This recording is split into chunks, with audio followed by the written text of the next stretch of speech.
Subscribe to our YouTube channel and press the bell icon to get the latest updates. This week, America continues our aggressive effort to defeat the virus.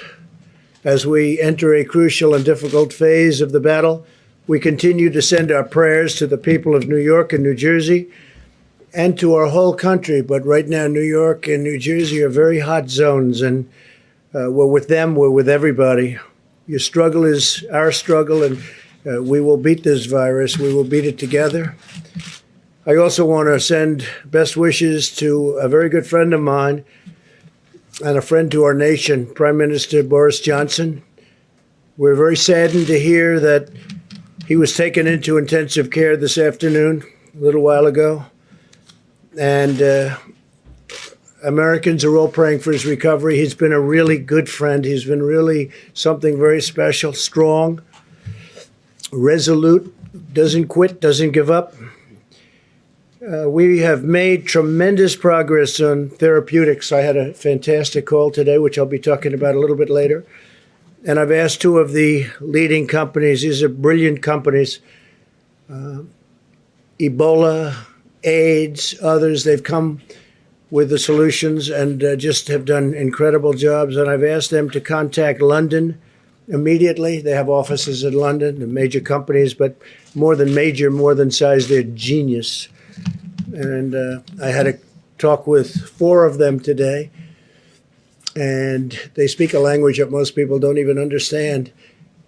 But I understand something, that they've really advanced therapeutics and therapeutically, and they have arrived in London already. Their London office has whatever they need, and we'll see if we can be of help. We've contacted all of Boris's doctors, and we'll see what is going to take place, but they are ready to go. But when you get brought into intensive care, that gets very, very serious with this particular disease. So the two companies are there, and with what they are talking about, and it's rather complex and has had really incredible results. We're working with the FDA and everybody else, but we are working with London with respect to Boris Johnson. Across the country, we're attacking the enemy on all fronts, including medical, scientific, social, logistical, and economic. We're pressing into action the full power of American government and American enterprise, and our military has been incredible. We've just sent 3,000 public health personnel. They're now deployed in the New York area, and they'll be over at the Javits Center, over at the great ship. And as you probably have heard, and I was informed that Governor Cuomo has already told you and announced, he called me up a little while ago and he asked whether or not it would be possible to use the ship with respect to fighting the virus. And we hadn't had that in mind at all, but we're going to let him do it. And we're also going to let New Jersey, Governor Murphy, we spoke with him a little while ago, and New Jersey is going to use it also because New Jersey is a hot spot. So Governor Murphy and Governor Cuomo are going to be using the ship, New York, New Jersey, and it's a big ship. And it's now COVID. It's set for COVID, and we are going to, hopefully, that will be very helpful to both states. The Javits Center, which is 2,900 beds, just built by our military, also is going to be manned now by the military, and they should be in place tomorrow. And they'll start sending quite a few people over to the Javits Center. It's convenient. It's right in the middle of everything. So that'll be something great, and we appreciated Governor Cuomo's really nice statements, and likewise Governor Murphy. We have worked very well with both of them, and with, frankly, all of the governors.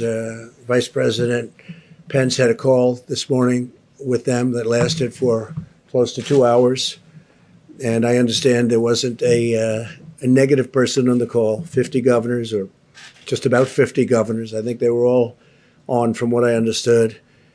And they were very positive about everything their federal government has been doing for them. And you'll hear what that is, and It's rather amazing, actually.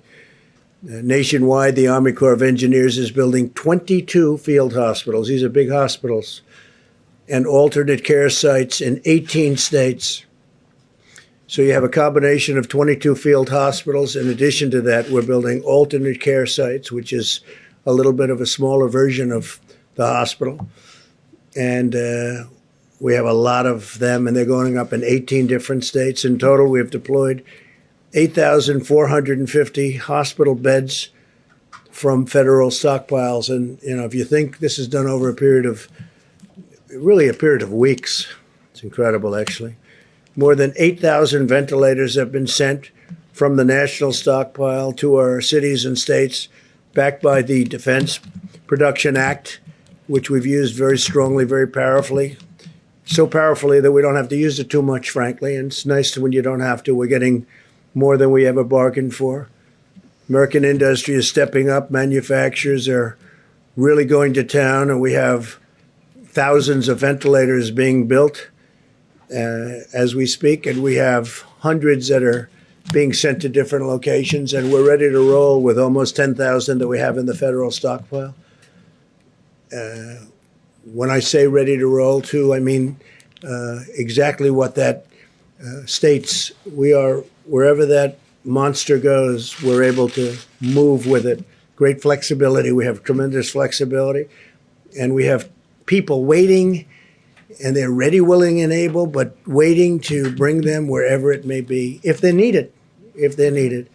It's possible that they won't be needed, that we're fully stocked, because numbers are coming in where, because of what the American people are doing, we're having fewer hospital visits. I think that could be the case in New York. It could be the case in a few other states. And fewer beds, fewer hospital visits mean fewer ventilators. So we'll see whether or not our original projections were right. But anyway, I had a very good talk with both governors, and I think they're very happy, extremely happy about what we're doing for them, and especially going all COVID. So that'll take place almost immediately. FEMA and HHS have directly distributed 11.7 million N95 respirators. Think of that. Get the number. 11.7 million N95 respirators. 11.7 million. 26.5 million surgical masks. 5.3 million face shields. 4.4 million surgical gowns, and 22.6 million gloves. 22.6 million gloves. We have also arranged for vast quantities of additional materials to be allocated through donations and existing supply chains. We've also given tremendous medical material and supplies throughout the 50 states and territories. And through Project Airbridge, we have succeeded in bringing plane loads of vital supplies into the United States from overseas. We had an additional 3. These are massive planes, by the way. The big planes are very big, very powerful, and they're loaded to the gills with supplies. And rather than bringing them into our stockpile, as we've discussed, we bring them to all the different locations where they're needed, so we can save a big step and a timely step. Because of my actions under the DPA, I can also announce today that we have reached an agreement, very amicable agreement, with 3M for the delivery of an additional 55.5 million high-quality face masks each month, so that we're going to be getting, over the next couple of months, 166.5 million masks for our frontline healthcare workers. So the 3M saga ends very happily. We're very proud to be dealing now with 3M and its CEO, Mike Roman. I just spoke with him, and I thanked him for getting it done. And Mike was very happy to get it done. Great company. So we're getting 166.5 million masks, and mostly that's going to be for our frontline healthcare workers. Okay, that's 3M. Thank you, 3M. I also want to thank Apple, one of the many great American companies that's really leapt into action. Today, Apple announced that it is now producing plastic face shields for healthcare workers at the rate of 1 million per week. 1 million, and these are the shields that you see on television quite a bit, and they're at the highest level of quality and safety. We're grateful as well to Salesforce, which has donated 48 million pieces of personal protective equipment, including masks, gowns, suits, and face shields. So thank you very much to Salesforce. I urge all of our nation's governors to ensure that the massive deliveries that we've made to your states over the past few weeks are distributed as quickly as possible. So again, we're working very well with the governors. Now, they may see you and say, oh, we're not happy, but they're very happy on the phone. And Mike Pence is a straight shooter, and he had a great phone conversation to them with all of the governors, teleconference. And they're very happy, every one of them. Were there any negatives? No, sir. See? I told you. Mike is the greatest. Mike, and you have done a great job, Mike, and I appreciate it. The whole country appreciates it. Anthony appreciates it, right? Don't you see? Everybody appreciates Mike. Special man.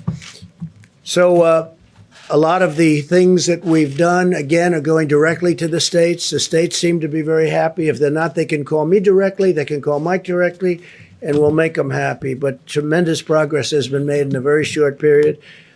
And I think very importantly, the progress has been made before the surge comes, because the next week and a half is going to be a big surge, the professionals tell us. And I think we're in good shape for it, Anthony. So it's good timing, really good timing. We can have this stuff there. It's already there for the most part, but we're bringing a lot of different resources to the various locations, especially where the surge is looking like it's going to take place.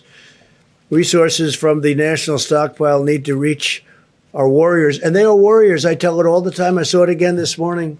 He's young, in many cases older, but they're walking into the hospital and they're putting on, I mean, as their doors open, they're going into this place.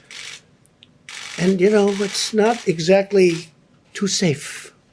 And they're going in there and they're putting the outfits on and they're putting their masks on and it's incredible. It's like no different than you watch the war movies or you watch the old clips of war running up hills. To me, it's the same thing.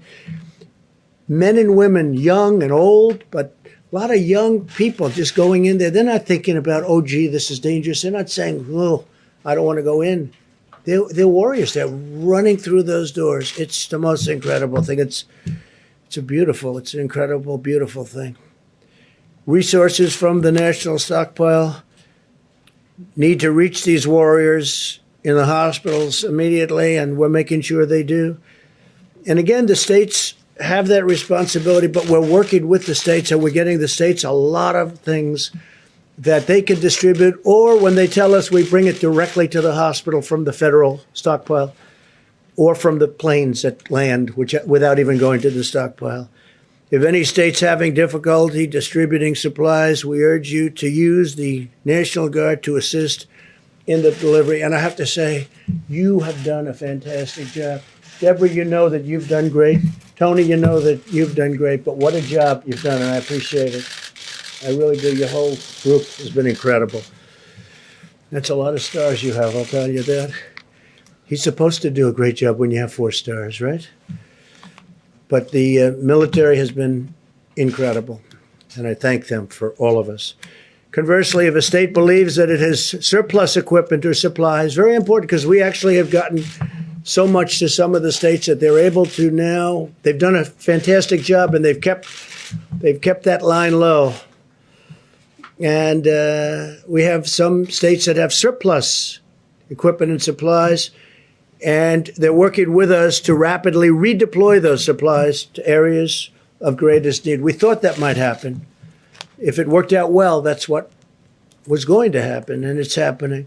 And I want to thank Governor Gavin Newsom, who's doing a tremendous job, who's announced California will send 500 ventilators to be distributed to other locations. I think some are going to Arizona, some are going to Washington, D.C. We think they're going to Delaware. We're working it out, but 500 excess ventilators from the state of California, and we're going to get them taken care of wherever they have to go. Those decisions are being made right now.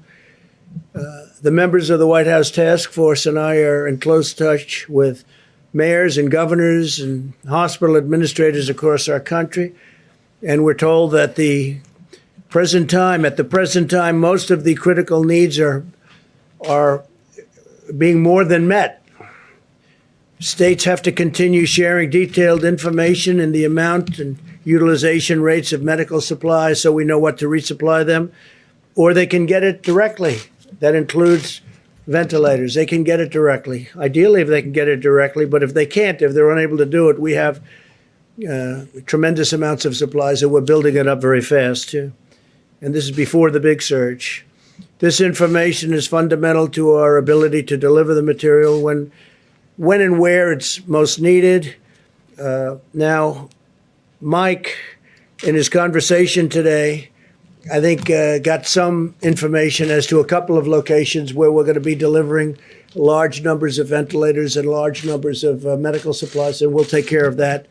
But some of the states are very happy. Even Governor Pritzker from Illinois is happy. Of course, he may not be happy when he talks to the press, but he's happy. He's a very happy man. We're increasingly hopeful that the aggressive mitigation strategy we put into place will ultimately allow our hospital system to successfully manage the major influx of cases that we have right now. Again, I say that we're finding, because of the incredible job done by the American people, in conjunction with everybody, governors, the military, federal government, state government, local government. I've had a lot of conversations with New York City and Mayor de Blasio. I've gotten to know him. I didn't know him. Gotten to know him. And a lot of people are working hard. Everybody's working hard. A lot of people are doing a great job. I'll tell you that. A lot of people are doing a great job. But the goal is that all Americans have been sacrificing to achieve these last few weeks, things that a lot of people thought were not possible to achieve. And I think we've more than achieved, but we have to go through. Again, we're going to have a rough week. We're going to have maybe a little more than a week. But there's tremendous light at the end of that tunnel. I said it last time, said it last night. There's tremendous light at the end of the tunnel. There's so many things happening with therapeutics, with vaccines, with things that we really want. Deborah, Tony, they're all working so hard on this. But those therapeutics, I mean, look, the vaccines are going to be always a little bit later because of that testing period. But the therapeutics, getting the kind of things that I heard about today, talking to these brilliant companies and brilliant people on the phone, was fantastic. It was such an incredible conversation. And I also spoke just a few minutes ago with former Vice President Biden, who called, and we had a really wonderful, warm conversation. It was a very nice conversation. We talked about pretty much this. This is what we talked about. This is what everyone's talking about. This is what they want to talk about. And he gave me his point of view, and I fully understood that. And we just had a very friendly conversation. Lasted probably 15 minutes. And it was really good. It was really good. Really nice. I think it was very much so. I appreciate his calling. As we continue our efforts to develop treatments and cures this afternoon, I spoke with leaders of the American pharmaceutical companies, and just to give you their names, Amgen, Genentech, Gilead, Regeneron. These are four of the greatest in the world for doing exactly what they're doing. And currently 10 different therapeutic agents are in active trials, and some are looking incredibly successful, but we have to go through a process. And it's going to be a fairly quick process, I will tell you, based on what the FDA told me. And another 15 are in plans for clinical trials. So they're advancing rapidly. And today, a second company announced that the FDA has authorized its vaccine candidate to begin clinical trials. So you have Johnson & Johnson is already there. I believe they're the one that's first. And now we have a second company that just just announced, and we were just was just approved. So we have two companies at that level for the vaccine itself. We've now performed 100. Well, if you think of this, 1.79 million tests. That's 1,790,000 tests nationwide. And I think we're going to put up a screen here someplace. Good. They're on cue. They're just on cue. And here it is. This is the process starting on 5 March and ending right there, right about now, right? That's about it. Yesterday. So, and it's going up at a rapid rate. Nobody has done more testing. And one of the reasons why they say, and I think I can say this, Deborah, very strongly, but one of the reasons that we have more cases is we've done more testing. If I went to some of these countries that have, in my opinion, far more people than we do that had the problem, and if we did the kind of testing proportionally that we're doing, they'd have many more cases than us. But we have more cases because we do much more testing. So when you do the testing, you have cases. Otherwise, you wouldn't know about the cases. People sit home, you don't know about it. But we have now done 1,790,000 tests nationwide. That's more than any other country in the world. Hence, we have more cases. And that number is growing by nearly 125,000 people per day. Think of that one. So it's growing by 125,000 people per day.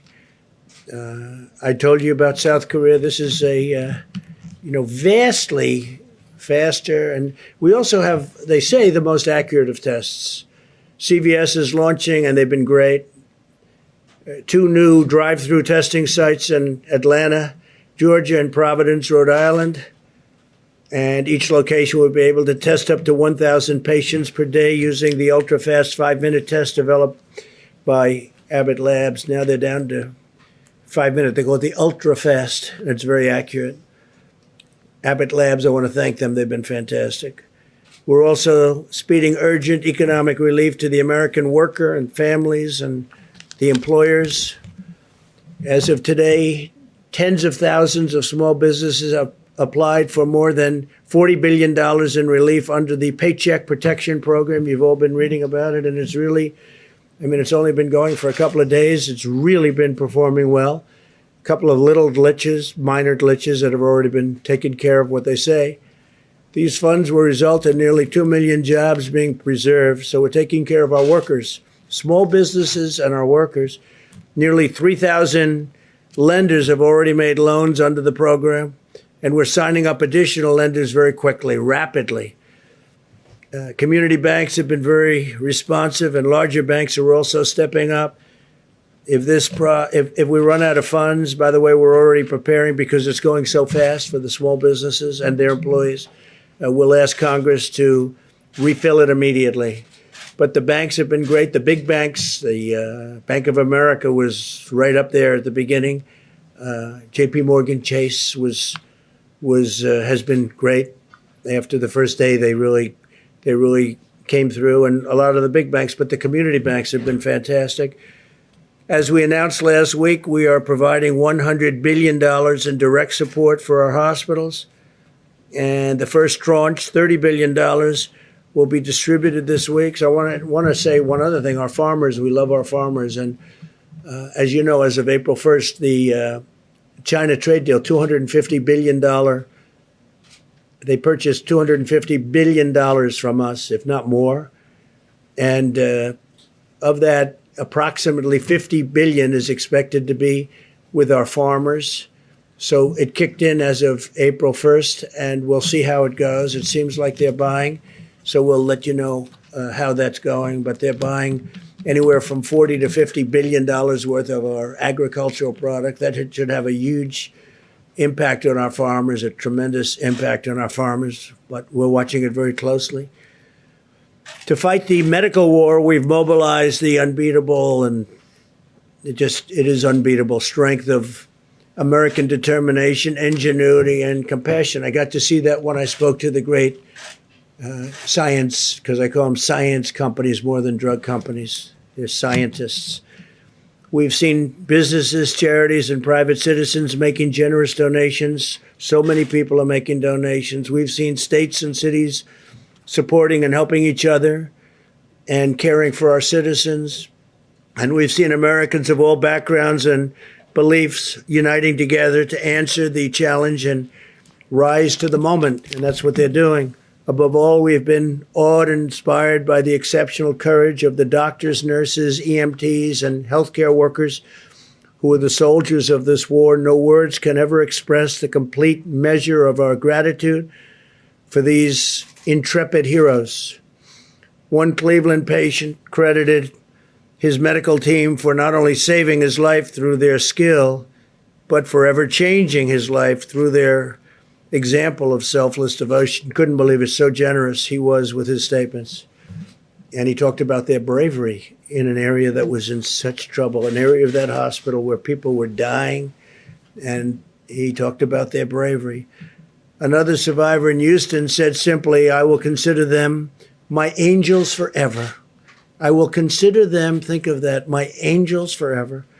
As our nation endures the depths of loss and grief, we are also witness to the summit of American virtue, character, and courage. With the love and dedication of every American patriot, we will win this battle, we will defeat this enemy, and we will rise from this present crisis with new strength, unity, and resolve. And that's what's happening. Tremendous stories are coming out of this horrible moment, very dark moment for the world.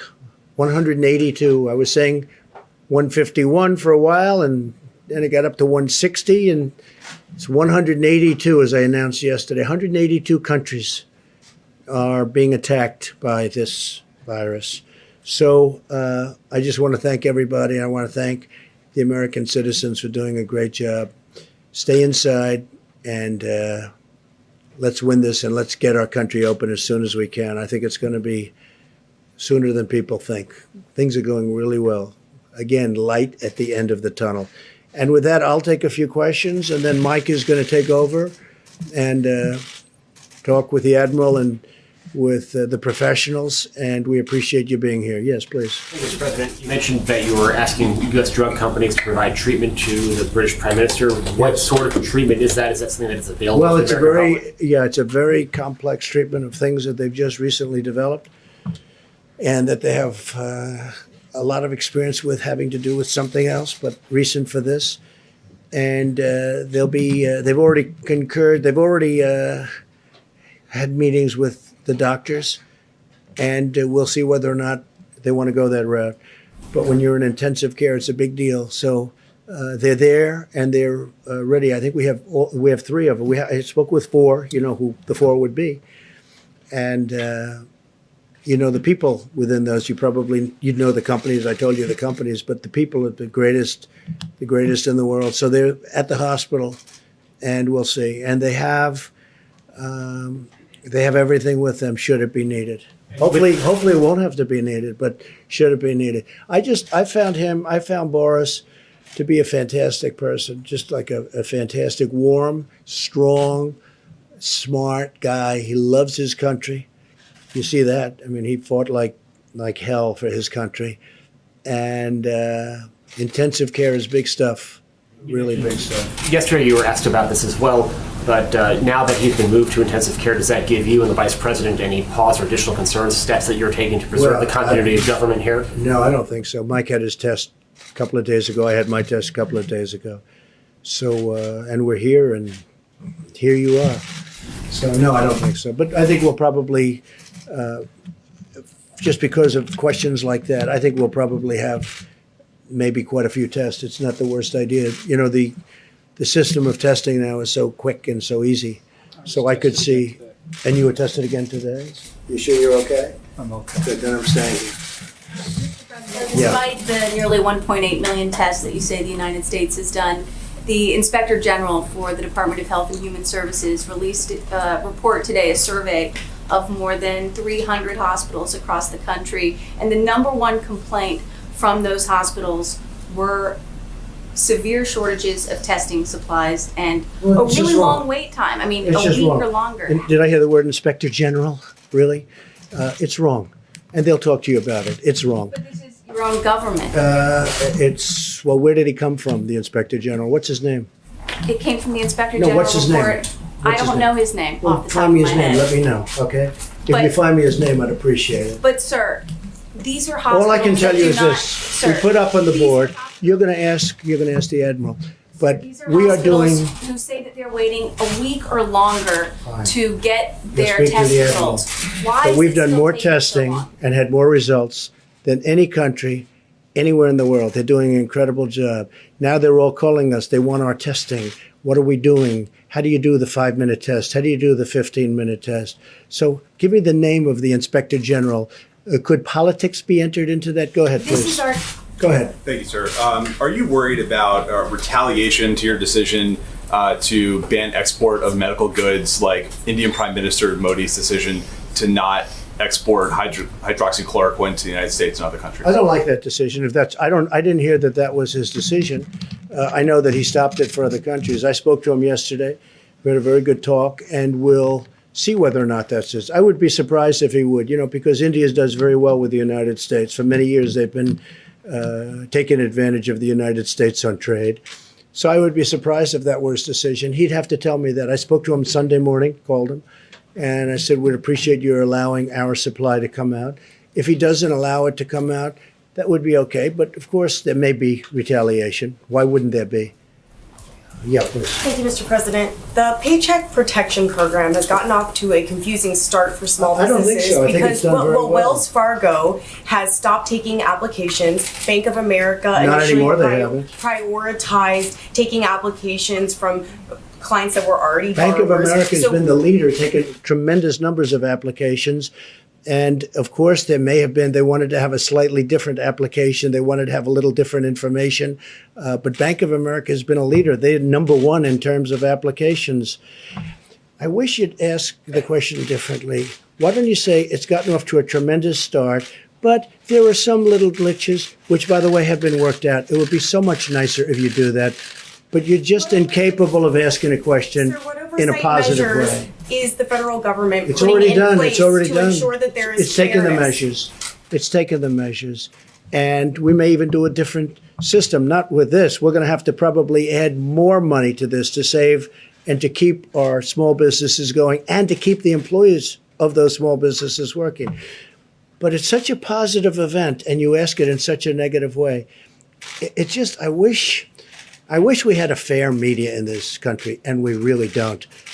Speaking of unfair, go ahead. Mr. President, the acting Secretary of the Navy told the crew of the USS Roosevelt that Captain Crozier was either, quote, too naive or too stupid to be in command. Is it appropriate for the Chief Officer of the Navy to be speaking this way about this captain? Is this Well, I the haven't right heard way- it exactly. I haven't heard. I heard they had a statement that was made. If that were the statement, it's a strong statement. Look, the letters shouldn't have been sent, and certainly they shouldn't have been leaked. This is a military operation. I must tell you, I've heard very good things about the gentlemen, both gentlemen, by the way. I will say this about both gentlemen. And I may look into it only from the standpoint that something should be resolved, because I'm hearing good things about both people. What might you look into, sir? I may just get involved, if it's okay with you. Who you mean? Yeah, because you know what? You have two good people, and they're arguing. And I'm good, believe it or not, at settling arguments. I'm good at settling these arguments. So I may look into it in detail, and I'll be able to figure it out very fast. But that was a statement. It's a rough statement, but look, Reinstate him if you decide it was. letters should not have been sent to many people, unclassified. That was a mistake. It's a mistake that shouldn't have been made, because it's unfair to the families of the people on the ship, because they get nervous, and it shows weakness. And there's nothing weak about us now, not anymore. We have the strongest military we've ever had, and we're not going to be showing weakness to anybody, because we have, that ship is incredible, nuclear-powered aircraft carrier, and we don't want to be writing letters. We don't want to have letter-writing campaigns where the fake news finds a letter or gets a leak. We don't want that. So the letter shouldn't have been sent. With all of that said, his career prior to that was very good. So I'm going to get involved and see exactly what's going on there because I don't want to destroy somebody for having a bad day. Okay, does that make sense? Okay. Mr. President, Vice President Biden's spokesperson said that he made some suggestions to you about actions that you could be taking to deal with the pandemic. He did. We had a very good talk. We agreed that we weren't going to talk about what we said, but we had a very, very good talk. It was a warm talk. I enjoyed it. I hope he enjoyed it too. And it was short. It was 15 minutes. Did he have good suggestions? Anything that you're going to do? Well, he had suggestions. It doesn't mean that I agree with those suggestions, but certainly he had suggestions. And I also told him some of the things we're doing. But the conversation was a friendly, very friendly conversation. Yeah, please. Thanks a lot, Mr. President. You've mentioned, other members of your task force have mentioned, over the course of the next 2 weeks, it's going to be a very difficult time for our country in terms of fatalities. And it will be a difficult week and a half. And there are a number of governors who are close allies of yours, Mr. President, who have refrained thus far to have these stay-at-home orders. And Dr. Fauci, who of course is on your task force, has said that Sure. The states that don't have stay-at-home orders are putting themselves at risk and the country at Well, risk. if Dr. Fauci said that, I would be inclined to call them up. You know, we do have a constitutional problem in doing that. You understand that? I mean, there's a double-edged sword. You understand? I can do it, but it is a constitutional. You can say federalist. You can say there's lots of different reasons where I would rather have the governors do it, make their own determination. They're smaller, and not in all cases, but sort of they're smaller cases. But I'm not sure 100% that Dr. Fauci said that, but you can ask him. Tony, you want to say something, please? So I had good conversations with the governor of Nebraska and the governor of Iowa here, and it's interesting that functionally, even though they have not given a strict stay-at-home, what they are doing is really functionally equivalent to that. And we had a really good conversation with both of the governors, and when I had mentioned that, I think there was a public response that they weren't really doing anything at all, and they really are doing a very good job, both of them. Those are the only two that I spoke to, but it was a really good conversation, and I want to make sure people understand that just because they don't have a very strict stay-at-home order, they have in place a lot of things that are totally compatible with what everyone else is doing. If I can ask a question, Dr. Fauci, before you. Go ahead. About getting back to normal, you said you wanted to get back to normal as soon as possible. Will we truly get back to normal in this country before there's an actual vaccine that's available to everybody? How do you start lifting the restrictions safely? Yeah, well, John, if back to normal means acting like there never was a coronavirus problem, I don't think that's going to happen until we do have a situation where you can completely protect the population. But when we say getting back to normal, we mean something very different from what we're going through right now. Because right now we are in a very intense mitigation. When we get back to normal, we will go back gradually to the point where we can function as a society. But you're absolutely right. I mean, if you want to get to pre-coronavirus, that might not ever happen in the sense of the fact that the threat is there. But I believe with the therapies that will be coming online and with the fact that I feel confident that over a period of time we will get a good vaccine, that we will never have to get back to where we are right back now. So if that means getting back to normal, then we'll get back to normal. I think that with the therapies, and I think that with the vaccines, which I have total confidence are coming, and I'm dealing with the companies. I'm talking to Johnson & Johnson. I'm talking to all of them. I think that when you add the tremendous stimulus that we're giving, like, for instance, deductibility for restaurant expenses for restaurants and entertainment, the money that we're talking about for small businesses and employees to keep everybody working, and other things that we're frankly working on right now, which are going to be great for our people. I think when you add that to it, I think we could get more than back to normal from an economic standpoint, actually be better, but more than back to normal. But I would agree that we'd love to see a vaccine, but immediately would love to see a therapeutic. And I think we're getting very close. Do you think you'll be able to lift restrictions on April 30th right now? I don't want to comment on that, but I can tell you that we certainly want to try. We certainly want to see what's going on. We're doing very well. Look, you look at those, you look at most places where that, you can call it the bump, you can call it the hill, you can call it the mountain, you can call it whatever you want to do it. It's very flat. You take a look, and that was done through mitigation. That was done through a lot of good work.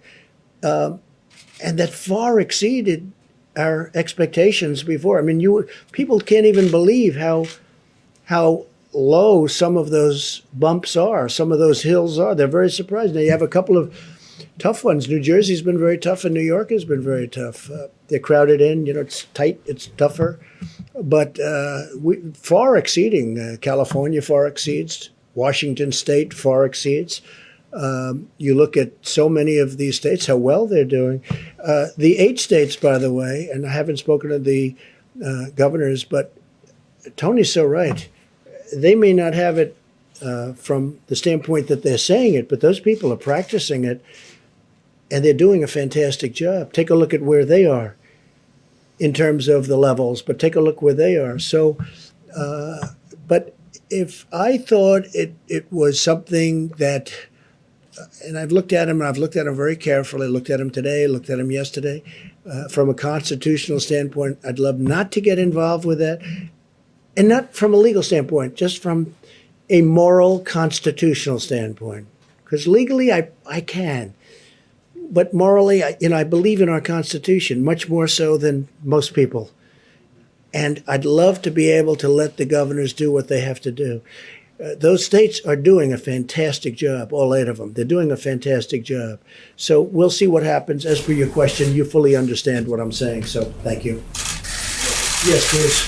Hi, 2 questions, if I may, one from somebody outside the room. But first, Cask, do you think Boris Johnson, when he talked about shaking hands with hospital patients, did he downplay the threat of this virus too much? And do you know exactly what his current... Well, I think Boris was looking at it differently. He was looking at it earlier. He was looking at it like ride it out. There were many people thinking about riding it out, meaning, whatever it is. But then you see what starts to happen, and the numbers become monumental, and they decide not to do that. We actually moved early. We moved early because of what we did with respect to the ban on China coming in, and then Europe coming in. That was an early ban, too. And then UK. No, he waited a little while, and he felt that, but he got, he made a decision very quickly thereafter to do what they did, and they've gone to a very strict lockdown. But they're suffering greatly as a nation right now. They're going through a lot. They're a nation that's having a difficult time.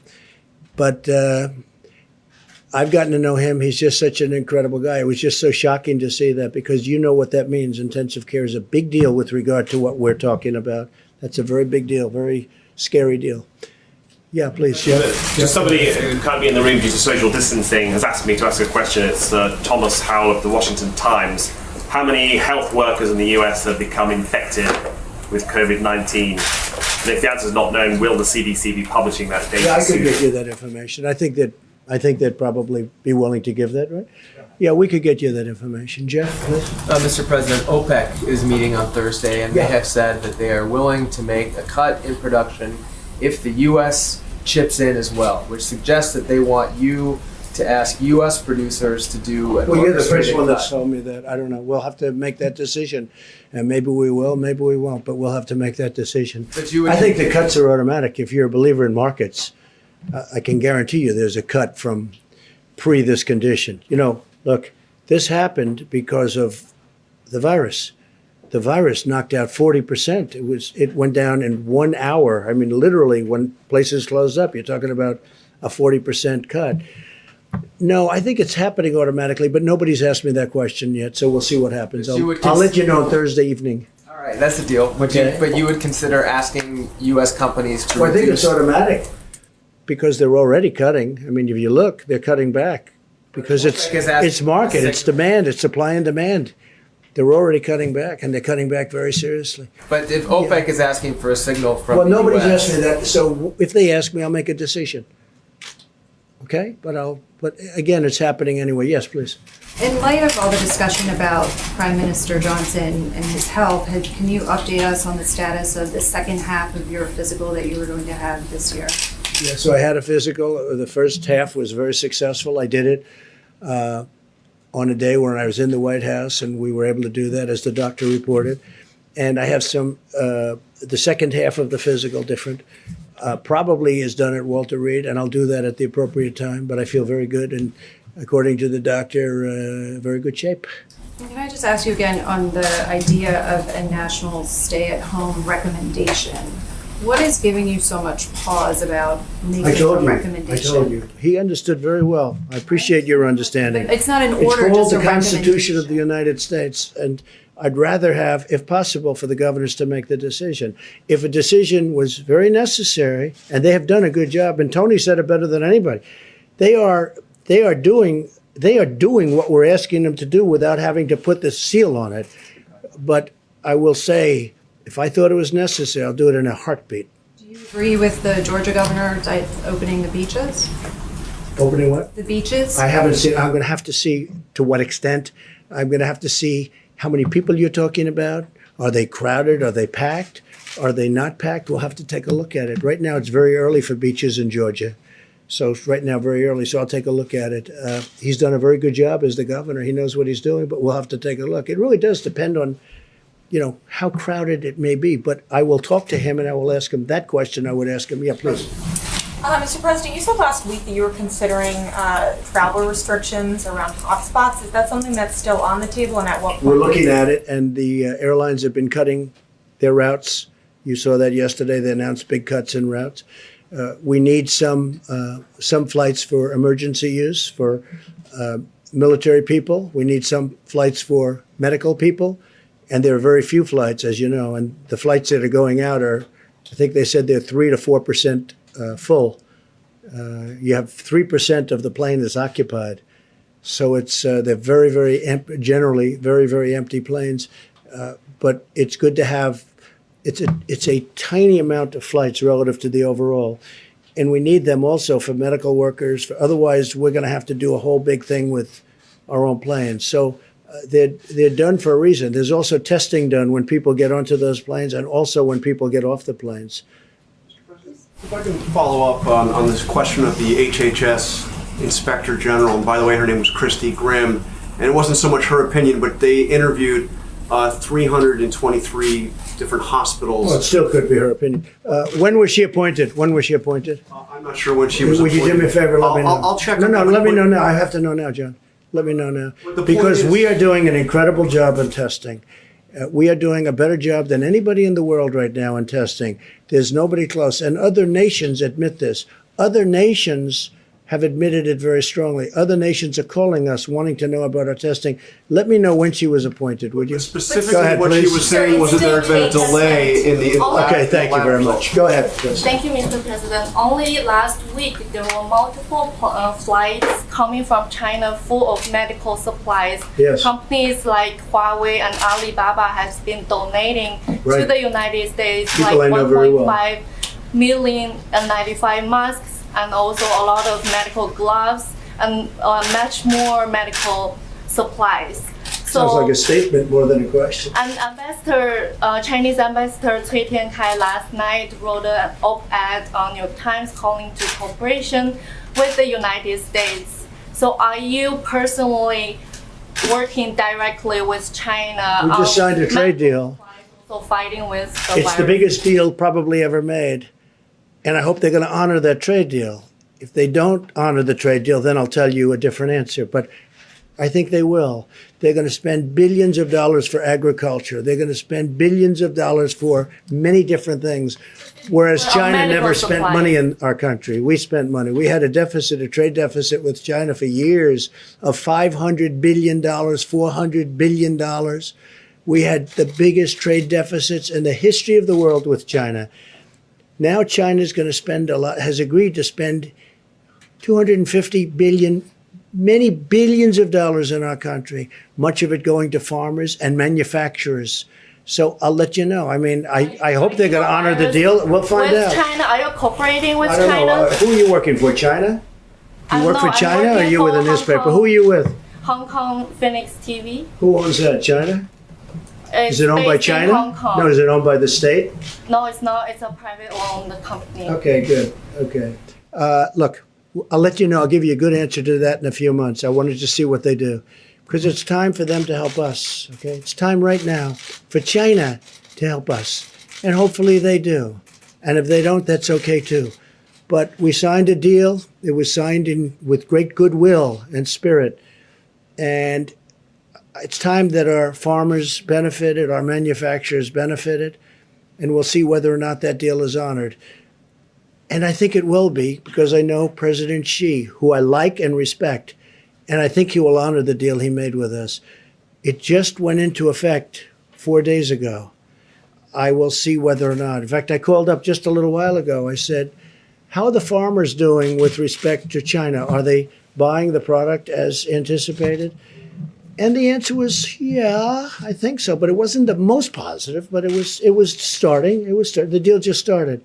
So I'll let you know. But, for many, many years, China ate our lunch because we had people in this position that I'm in right now that allowed China to get away with absolute murder. And it should have never happened. But we are now dealing with China. We'll see what happens. Yeah, Mr. President, wait. I'll tell you How when many she do you was want? appointed. How many do you want to ask? So I was going to answer your question you asked me. She was appointed in January of this year to her current position Good. as the Principal Deputy Inspector Okay, General. we're going to take a look at it. Go ahead. I know you don't want to talk On the Don't issue interrupt. of He's on the issue talking. of small business loans, sir, you said that businesses have applied for $40 billion in loans, but can you tell us how much of that money has actually gone out to the small businesses? I can't tell you, but I know it goes out very quickly once the loan application's approved, and the process is very fast. And you have to understand, these are banks, and that's what they do, but they were swamped. They were actually swamped. Okay, go ahead. I know you don't want to talk about the Inspector General report, but testing is still a big issue in this country. When can hospitals Put the expect? slide up again, please. When can Just put it. hospitals expect to receive a quick turnaround of Are you these ready? test results? Are you ready? Hospitals can do their own testing also. States can do their own testing. States are supposed to be doing testing. Hospitals are supposed to be doing testing. Do you understand that? We're the federal government. Listen to me. We're the federal government. We're not supposed to stand on street corners doing testing. They go to doctors. They go to hospitals. They go to the state. The state is a more localized government. You have 50 of them, and they can go 50 within here. You also have territories, as you know, and they do the testing. And if you look at the chart, if you take a look, did they put it up? Yeah. Just take a look. And these are testing, and the results are now coming in very quickly. Initially speaking, the tests were old, obsolete, and not really prepared.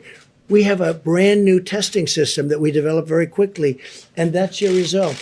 And you should say, congratulations, great job, instead of being so horrid in the way you ask a question. Please, go ahead. Mr. President, today. Yeah, I'd love to have the Admiral speak to that question. Yes, it's a great idea.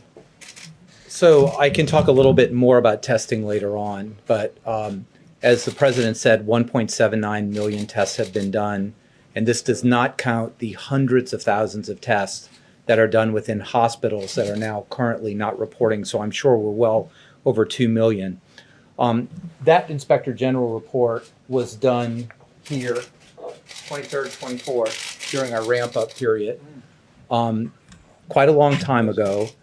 There was clearly, and it's hard to interpret the report because it mixes up all kinds of things, but clearly there was complaints by some hospitals of a backlog, probably at send-out tests, and that is true. There were several days of backlog at some of the major labs that have been taken care of. We know now that the ACLA labs now have a 24 to 48 hour turnaround.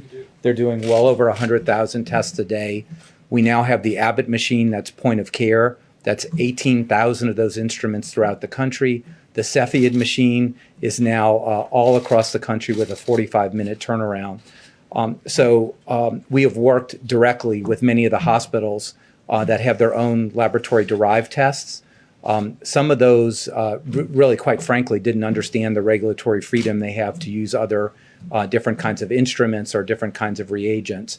So like they do now, and I'm on the phone with them all the time to make sure that everything is clear. We have a 24-hour call number, but that's what it was there for. And I don't know the Inspector General. I don't know that person. I tell you one thing I have a problem with.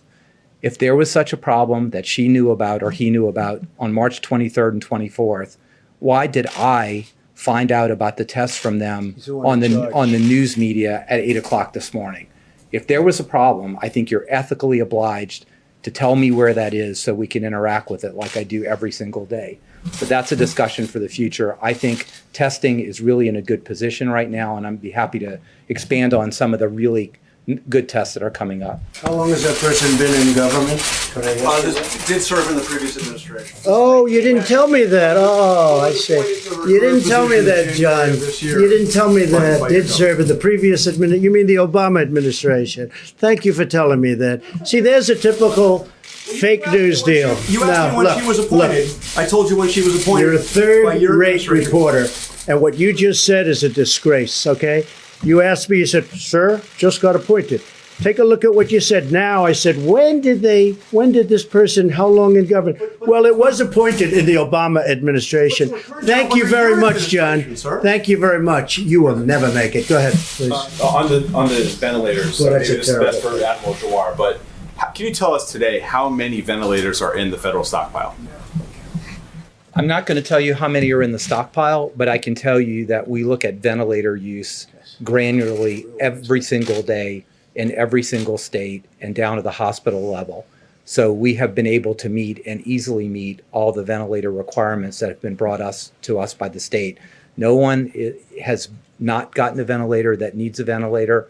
And as far as we can project, looking at all models, every person who needs a ventilator will get a ventilator. I'm a ventilator doc, right? I'm an ICU physician for children. Spent every day of my life managing people on ventilators. This is my community. It's also the Surgeon General's community as an anesthesiologist. So what we have in the stockpile, I think, is not a number that we give out, but we have thousands remaining in the stockpile. And now you're seeing out of the appropriate American spirit that when a state like Washington or California doesn't need that ventilator, they're doing the right thing by moving them around the country. It's about 9,000, just so you understand. That's right. It's about 9,000. And by the way, you didn't tell me also that this Inspector General came out of the Obama administration. You didn't tell me that either. Okay, please, go ahead. Go ahead. I'm looking, sir, just quickly here, I'm looking at this Inspector General's bio. She appears to have served in government since 1999, but I was hoping to ask you about your call with former Vice President Joe Biden. Is there something that you learned on that phone call, and has that changed your opinion? No, I understood his views before the call. Has that changed your opinion about speaking to people I just think he's I think he's a nice man. I've always thought he was a nice man. I don't know him. I don't know if I ever spoke to him before, other than to say hello. But I think he's a nice man. We had a very nice call. Do you want to seek now the counsel of some of your predecessors, George Bush, No, but Barack Obama? no, not really. We're doing a great job. Hey, this administration, we inherited a broken system, both militarily, where we've rebuilt our military, where we now have so much ammunition, whereas you remember a very important general said, sir, we have no ammunition. They wanted to save money on ammunition. They didn't want to save money because they spent money like nobody ever spent money. But you know what? We now have a great military rebuilt, and we have so much ammunition, we don't know what to do with it, okay? And that's a nice feeling to have. But they also gave us empty cupboards. The cupboard was bare. You've heard the expression, the cupboard was bare. So we took over a stockpile where the cupboard was bare and where the testing system was broken and old. And we redid it. And frankly, it would be okay for a small event, but not for a big event. And they had a chance to do it. Somebody said that a certain person, I won't tell you, but a certain person said this will happen. And that's true. The problem is that person never did anything about it. Previous administrations they never did anything about it. You know, we all know all about pandemics and all of the things that we're seeing now, but nobody thought it was going to happen. And if we did think it was going to happen, the problem is nobody did anything about it. We did. We have rebuilt the system, and now we're a fine-tuned machine. We built thousands of hotel beds for New York. We moved a ship in that now we're going to make for COVID-19. We are going to make it so that people having this horrible thing happen to them will be able to use the ship. The ship, as I said, is going to be shared with New York and New Jersey. We've done things that are incredible. When you build, 18 hospitals? We built 18 hospitals. We built medical centers all over the country. And when you have Gavin Newsom and other governors who really have been very nice and generous in their statements, because they make the statements to the press, not just to my face. Others tell us how great we're doing, like the call that Mike had today. I heard from other people that were on the call. He said it was incredible. It was 2 hours, and everything was positive. They were so happy with what we've done. And we're ready to do more if they need it, because we're ready to march. The Admiral can tell you, we are sitting there with 9,000 ventilators, and we're ready to march when we see that we can move very quickly. As soon as we see that need, we can move very quickly. We're ready to march. We built a great system. The problem is the Democrats, like a guy like Chuck Schumer, who's a total lightweight, by the way. I've known him for a long time. He'll say, why don't you put a military man in charge? Military man? I have all military men. This man is doing an incredible job. We have 2 admirals, numerous generals. We have the Army Corps of Engineers. We have FEMA. We have this whole force that like nobody's ever seen before. We have a great military operation, and they've done an incredible job. And honestly, people should respect, because nobody's ever seen anything like what we've done. And what they end up with, forget about me, don't worry about me. I will only get bad. If I say, how many ventilators do you need, Governor? 1,000 would be great. I said, nope, I'm going to send you 10,000. And then you'll call up from the media. You'll say, how did Trump do? We're not happy. He didn't send us enough ventilators. Because that's called politics. But if you look at what's happening, and I'm even surprised, the governors are saying all good things. But the Democrat governors, and a couple of rhinos, frankly, they're rhinos. That's all they are, one rhino in particular. But the governors are saying great things. He had a call that lasted 2 hours today. I heard about the call, not just from Mike. It was a perfect call. Now, I'm sure you were on the call, even though you're not supposed to be. I'm sure you were on the call, meaning some of the media was on the call, because they're constantly reporting the call. If they're honest, they will say it was a great call. Okay? Okay, next question, please. Mr. President? Here we go. Here we go. You didn't mention the hospitals that were built in New Orleans and Dallas today, but you've mentioned them a number of times previously.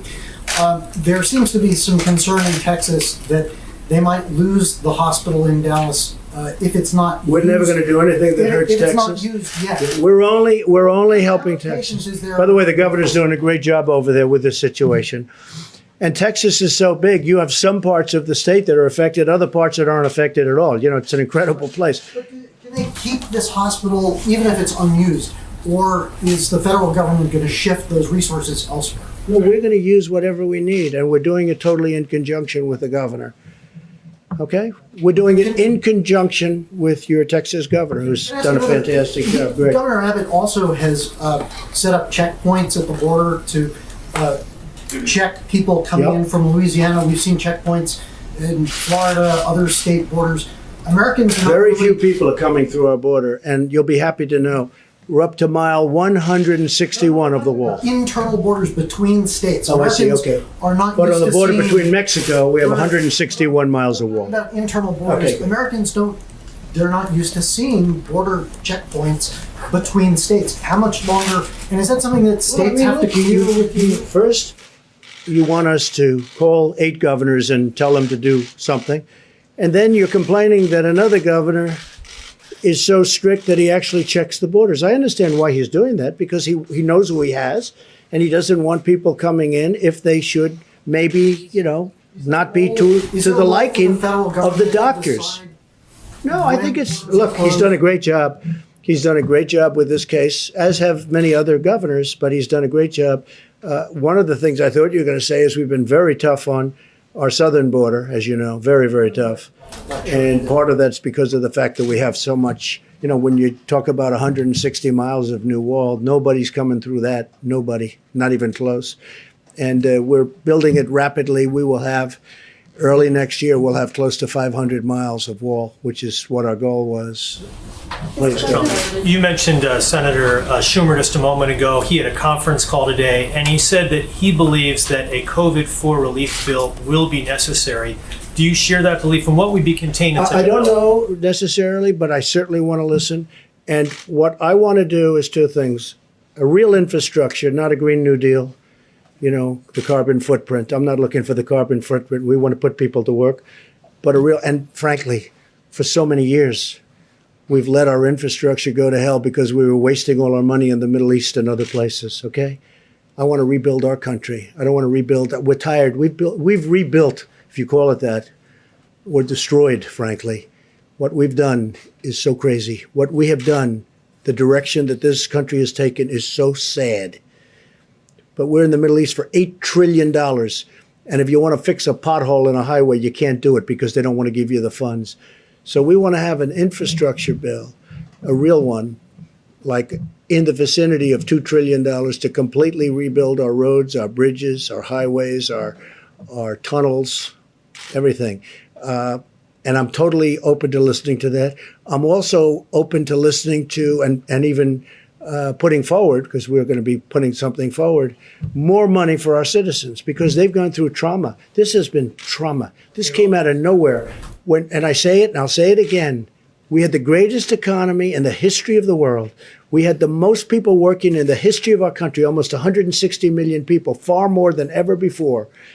And then one day our professionals correctly came to us and they said, sorry, sir, we have to close down our country. And I said, say it again. Say it again. We have to close down our country.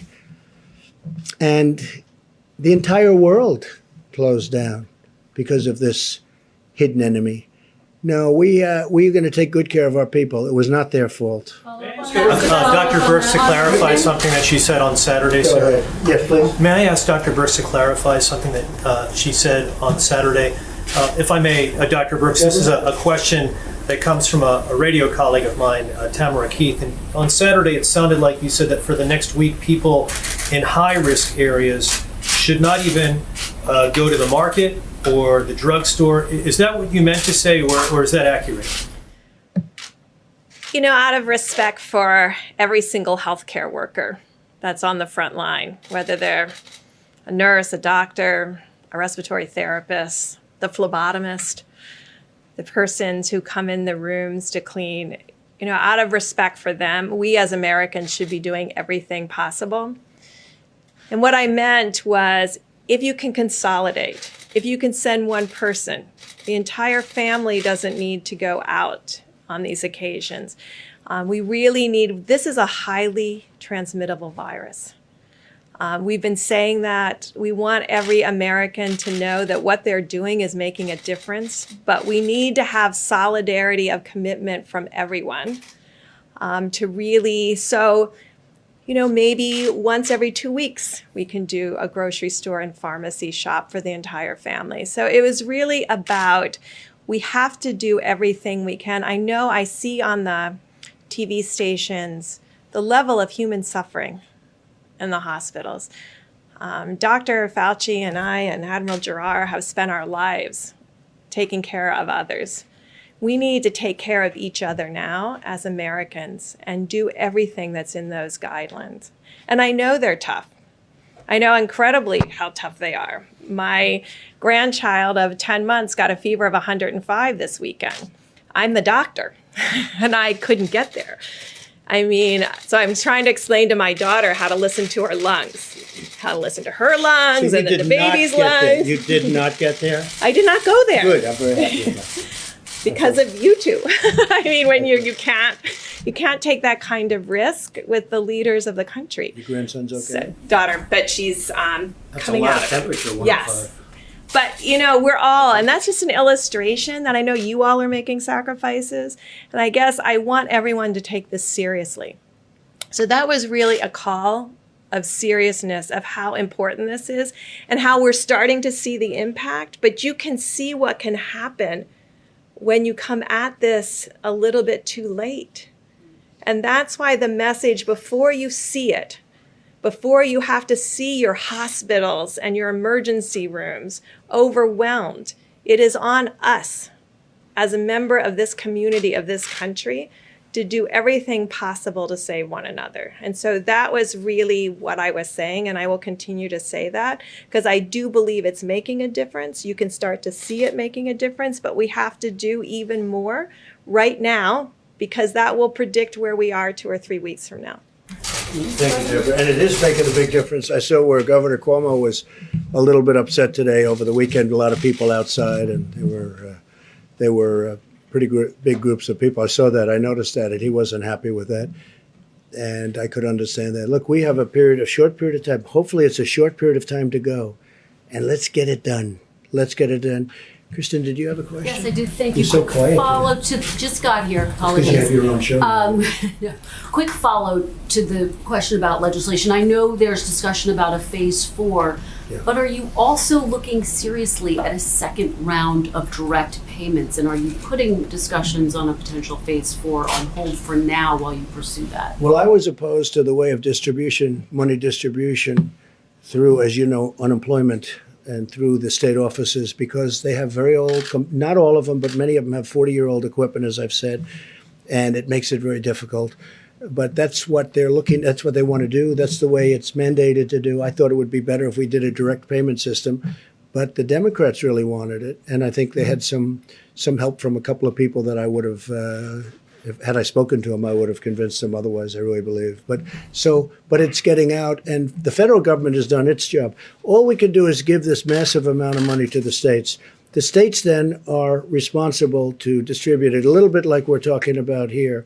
But the money will be right on time from the federal government. Then the states have to do their job in getting it out. There needs to be a second round of those payments. We could very well do a second round of direct. I would do it direct. Is that under serious discussion right now? It is absolutely under serious consideration. And in terms of Chuck Schumer, he also said he spoke to your chief of staff about potentially appointing a czar to oversee the supply chain.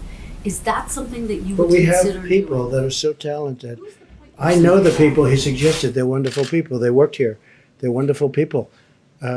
He's just doing that because it's politics. Because you know what? Right now, Mr. We have many, depending on what. In terms of testing, this gentleman right here. You know who the point person is? This gentleman right here. He's the one in charge of the task force. But Mike, you may want to tell him about them, because this is really a military operation. Mr. Vice President, in terms of the supply chain. Let me answer your first Please. question, if I may, because it's a very good question, and I spoke to Senator Schumer night before last about just that. When the president signed a declaration of national emergency, he stood up FEMA as the lead agency implementing his policy to marshal a whole of government response. And under FEMA, we provide federal support. The state manages the healthcare response, and healthcare providers and first responders implement that response on a local level. Our lead on this issue in implementing it is Administrator Pete Gaynor. But the man managing all of the supplies, and you heard a presentation this weekend about our air bridge, what we also call the control tower. We literally, with Admiral John Polovchik at the helm of our logistics effort, we have visibility now on all the supplies that are moving across this country and into this country from around the world. It really is extraordinary. I mean, when the president tapped FEMA to lead this effort, we essentially wanted to say, we want to organize this in a military fashion. And we tapped really someone who is widely regarded as the #1 supplies and logistics military officer to do just that. He really is an extraordinary individual. Admiral Juar has known him for a long time. And to be working with Admiral Polovchik, we speak every morning. Our team reviews the data. We go over that with Administrator Gaynor and Admiral Polovchik. We talk about an extensive team that's identifying supplies around the country and around the world. And then, as we were explaining to governors today, we work with the requests that are coming in from states with a priority on the areas that are dealing with widespread outbreak, like the greater New York City area, New Jersey, Louisiana, focus on Detroit, focus on Chicago and Illinois.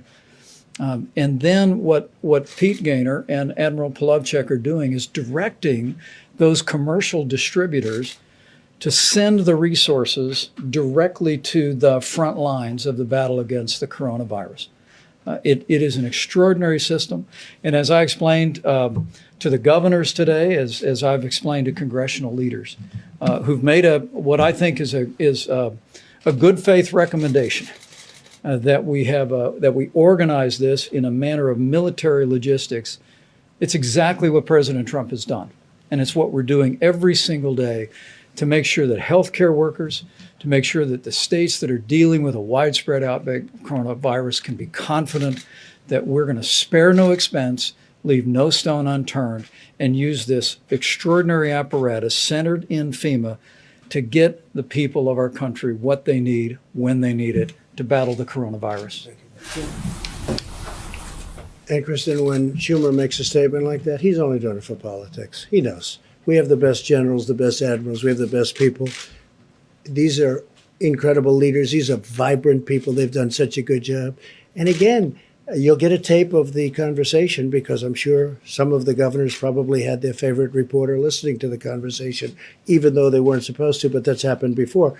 Just so you understand, we had a call today that was a beautiful call, everybody friendly, everybody happy. They also know in some cases we'll get them a little bit more, and if they need it, we'll get them a lot more depending on where this monster is going. But when Schumer does that, take a look at the past. Well, you're going to have to tell me who. They certainly don't. Well, yeah, some Democrats, because they view this as a campaign issue. They want to make Trump look as bad as they can because they want to try and win an election that they shouldn't be allowed to win based on the fact that we have done a great job. We built the greatest economy in the world. I'll do it a second time. We got artificially stopped by a virus that nobody ever thought possible. And we've handled it, and we've built a team, and we've built an apparatus that's been unbelievable. Take a look at the swine flu, right? That's H1N1. Take a look at that. And it's not the other way around, by the way. It's H1N1. You know what I mean by that. Take a look at the swine flu. It was a disaster. 17,000 people died. The other administration, they didn't even know. It was like they didn't even know it was here. And that was peanuts compared to what we have in terms of the power, the magnitude of what we're going through. This is attacking 182 countries simultaneously. So Schumer's just all about politics. I've known him almost all of my adult life. And he's a disgrace. In many ways, he's a disgrace. And he knows it's done. He just wants to do that. But he knows the job we're doing. Everybody's amazed at the job we're doing. And the public is starting to find out. One of the reasons I do these news conferences, because if I didn't, they would believe fake news. And we can't let them believe fake news. They see us up here. They see us with admirals. They see us with this talent. They see the job that Mike Pence has done, which has been an unbelievable job, I put him there. I thought he'd do well. He did great as the governor of Indiana, and I thought Mike would do well. He's done much better than well. And he gets along with people, I think, much better than I do. Because I like people being 100. Mike can put up with things that sometimes I say it's amazing that he can put up with it. But he's done an incredible job, and so has the entire team. This is a military operation. And again, we built 2,900 beds in Javits Center. We build medical centers in New York. In Chicago, we built 1,000 beds, much more now, in McCormick Place. That's their big convention hall, the equivalent of Javits Convention Hall. Big McCormick Place, fantastic place. By the way, the mayor of Chicago, at least on the phone, is extremely happy with what we're doing, thanking us, has a great relationship with Mike, thanking us. And I just wish the politicians would say to you what they say to us, really. And it's a good question. Do you have one? Yeah, please. Yes, Mr. President, a national security question and then a question about Governor Cuomo. The national security front, to the extent that you can comment on this, your administration is making heavy preparations to move against the cartels in Latin America right now. And could you said expand, Latin America? Yes. Could you expand on the reasoning of why now? Are there supply and logistics especially weak? Is it political? Yeah. What's the reasoning? Good question. We've moved a tremendous number of boats and ships to the area of, different areas of exactly where you're talking about, because we're tired of drugs pouring into our country from other places. And we're tired of seeing drugs pouring into different parts of Latin America, South America, and just coming into our country. Now we've got them stopped at the border, and they're trying to do it by sea. So we stop them at the border and frankly, with the help of Mexico. Mexico right now has 27,000 soldiers on our southern border. They never had any soldiers. They're doing that because I've asked them to do it. That's the only reason they're doing it. They have 27,000 soldiers. So now they're trying to bring it in by boat and by ship, the drug lords and the people doing drugs and trying to destroy our country from inside with drugs. And we're hitting them very, very hard. And that's why we're doing it. Activities that U.S. assets are targeting, or Say it? is it beyond narcotics? Are there other illicit activities that Well, U.S. assets are there are the activities of human trafficking, and especially with respect to women. As you know, proportionally, it's mostly women. And it's a horrible thing. It's a horrible thing. And there's never been a time like it. And it's because of the internet. And this is all over the world. But for the most part, they're coming through, in this country, they're coming through the southern border. But we're hitting them very hard. They have tremendous illegal trafficking in women and children also, but mostly in women. And it's illegal and it's horrible and it's disgraceful. And I've seen things that are an absolute disgrace. And we're trying to knock them out, and we're knocking them hard. And again, I want to thank the president of Mexico because he has really stepped up to the plate. 27,000 soldiers. They've never had any soldiers on our border. And I did that because the Democrats will not approve anything to stop, because they want to have open borders. They want to have all these people flowing through our border. And in many cases, they're sick. They have problems that you don't want to know about. Or they're criminals in many cases. Not in all cases, but in many cases. And they don't want to have, they want to have open borders. They want to have sanctuary cities. So they protect criminals. And I don't want to have it. And Joe Biden does want to have that also, as you know, because he said that during numerous debates. I want to have strong borders. And I don't like protecting criminals with sanctuary cities. But we're doing it for drugs. We're doing it for human trafficking. We're doing it because you have to do it. We either have borders or we don't have a country.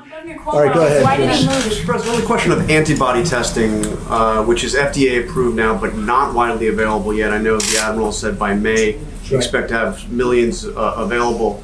How are we going to prioritize who's going to get the antibody tests, and what is that going to show you? Do you think that's going to be immunity? I mean, I have an answer, but I'd rather have the Admiral answer that.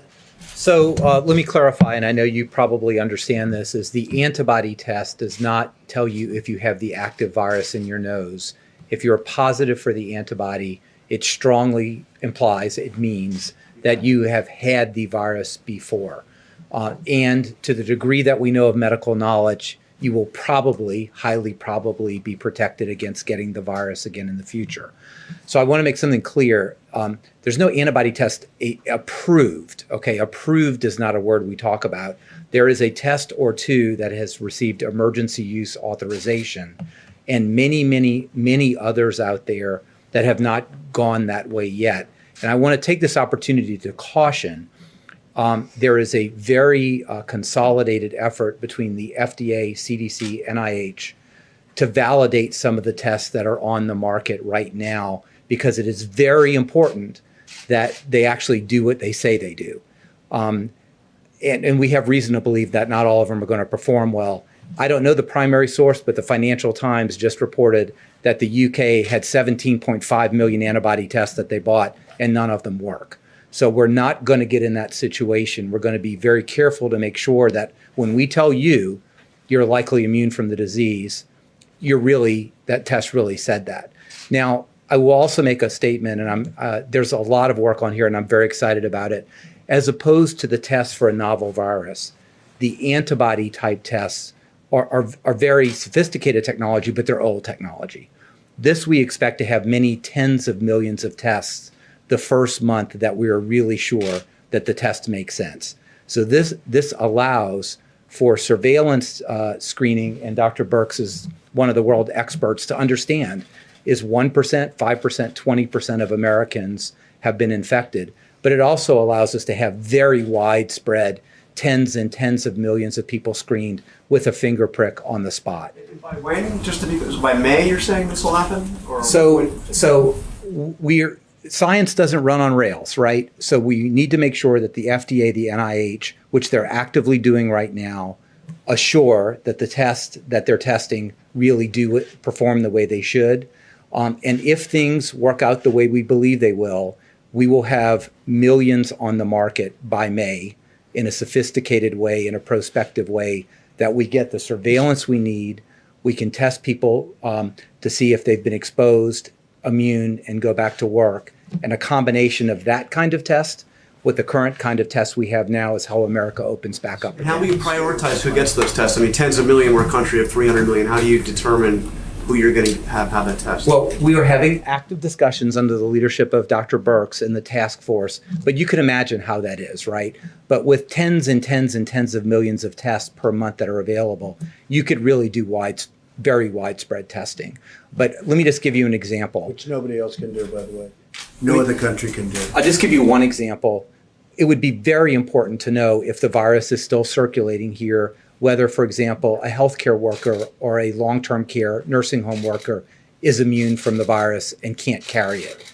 Very, very important to protect our elderly in that situation. But also, if you haven't been exposed, to make sure that you really take precautions and maybe take care of the people who don't have the virus and you don't have the virus. So it's complex, but it's not complicated on how you go about looking this in different segments of society. And I don't want to take too much more time at the podium, but antibody tests are a different thing. They're coming. We're highly confident that this can be scaled very rapidly and provide us a bit of information we just don't have now. Jeff, go ahead. Mr. President, may I follow up on A what few you said? more. We'll do a few more. May, And then Mike is taking over, and you're going to see some incredible work that's been done. Go ahead, please. may I please follow up on what you said with regard to Captain Crozier before? You said Yes. you didn't want to punish him for having a bad day. He had a bad day or bad week. Does that But mean? I don't. Yeah, I'm going to look into it, and I also think our Navy Secretary is a highly respected man. So sometimes that happens with people, and I'll take a look at it. What do you mean by that? Would you consider He had a bad reinstating day him? when he sends a letter out, and he sends copies all over the place, and it's not a classified letter, and it was very disconcerting to the families of the people on the ship. Very disconcerting. So number one, they get worried and scared. It was weak. We don't want weak. But I'm going to take a look because I think he, looks to me like he's an outstanding guy. I looked at his just a little while ago. I looked at his file, and people have bad days, and we'll take a look at it. My question is, what would you consider doing for him? Well, we'll take a look. I want to speak also to the Secretary. I also want to speak to Secretary of Defense, Mark Esper is doing a fantastic job, and we'll. Maybe I can help the situation out. I mean, you guys are saying, why is the president getting involved? Well, I like to solve problems. It's a problem, I don't want to see men hurt, women hurt. I don't want to see people hurt unnecessarily. Maybe we can solve it easily where, it's not life-changing. But he did a bad thing. Sending a letter out, and many, many copies, as you know. I don't know, I heard 28 copies. I heard a lot. That's a lot of copies. Plus, the letter was 5 pages long. I haven't read the letter, but I think it was 5 pages long, single-spaced. That's a lot of writing.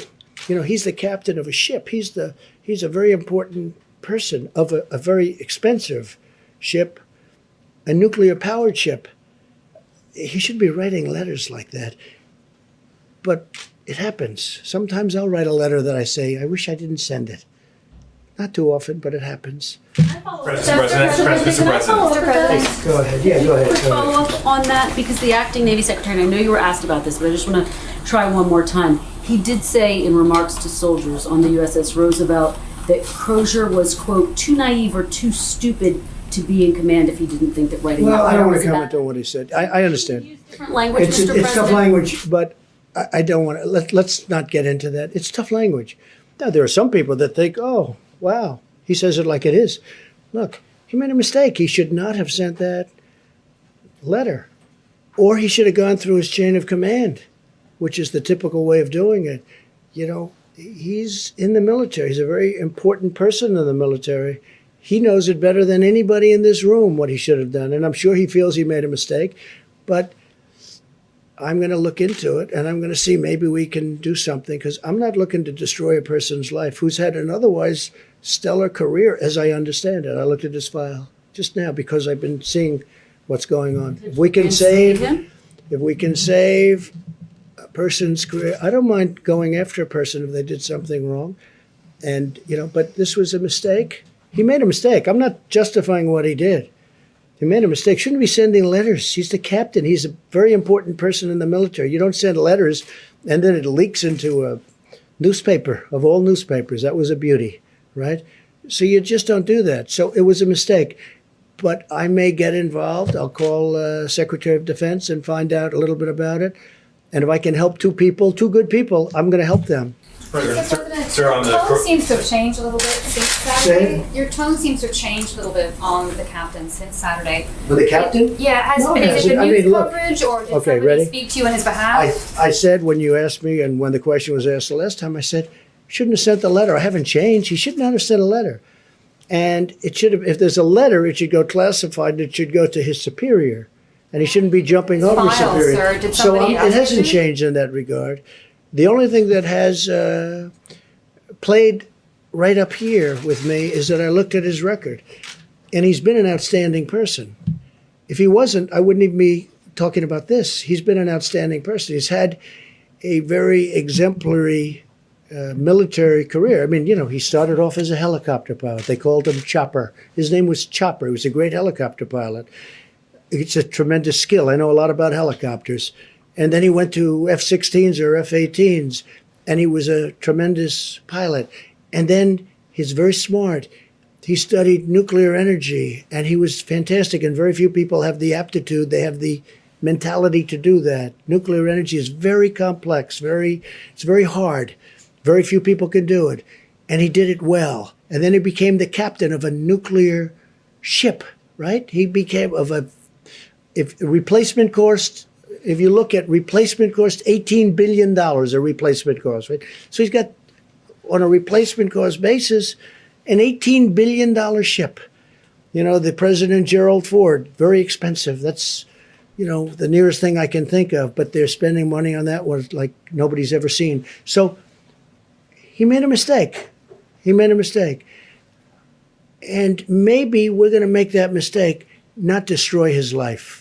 Okay, a couple of more. President, you mentioned medical professionals. You compared them to soldiers going out to the battlefield. Yeah. Many doctors and medical workers today, some have seen pay cuts. They're going into a certain environment where they're concerned about their own health, their families' livelihood, if something were to happen to them. Very much in my mind. As part of this phase 4, are you going to prioritize? It doesn't have to be phase 4. I think it could be a separate phase when it's all over. Right now, I don't think they want to think about it. These people don't want to think about it. These people are incredible. They're not thinking about how much am I getting paid. These people are incredible. I've seen it. I see the spirit. I hear about it all the time. From Mike, from the Admiral, I hear about it all the time. These people are incredible. When it's all over, I do want to seriously think, maybe in the form of bonuses. These people what they've done is incredible. I just admire the attitude, and I've said it. They walk into those hospitals and they are seriously, one of the things that came up with the Comfort, the ship, is that when we fulfilled the request of Governor Cuomo and Governor Murphy, and they're going to be splitting up, but, a lot of things happen to ships when you do that. It's a lot of, they didn't want to do this. In fact, they specifically didn't want to do this. Have patients that were affected with this horrible disease or whatever, the plague, because frankly, it's a plague. That's exactly what it is. You'd read about it in the old days, the plague, and that's exactly what it is. But we're doing it. But when I see the bravery of these people walking through doors without their stuff, they're just getting, they're not standing outside, hey, let's get ready. They're running through doors, putting on the stuff that's not even on. I think it's incredible. I'm telling you, the nearest thing I can think of is soldiers in battle and soldiers going right into battle, because that's what they're doing. It's really, in many ways, it's the same thing. All right, how about one more? One more question, Mr. President. You may have seen this, the Masters tournament has been rescheduled to November. 2 questions. A, is that an outgrowth of your conversation that you had with sports commissioners on I hope Saturday? it's rescheduled. I hope football's able to start. I hope baseball can get to play a little bit. I hope basketball can maybe do their playoffs.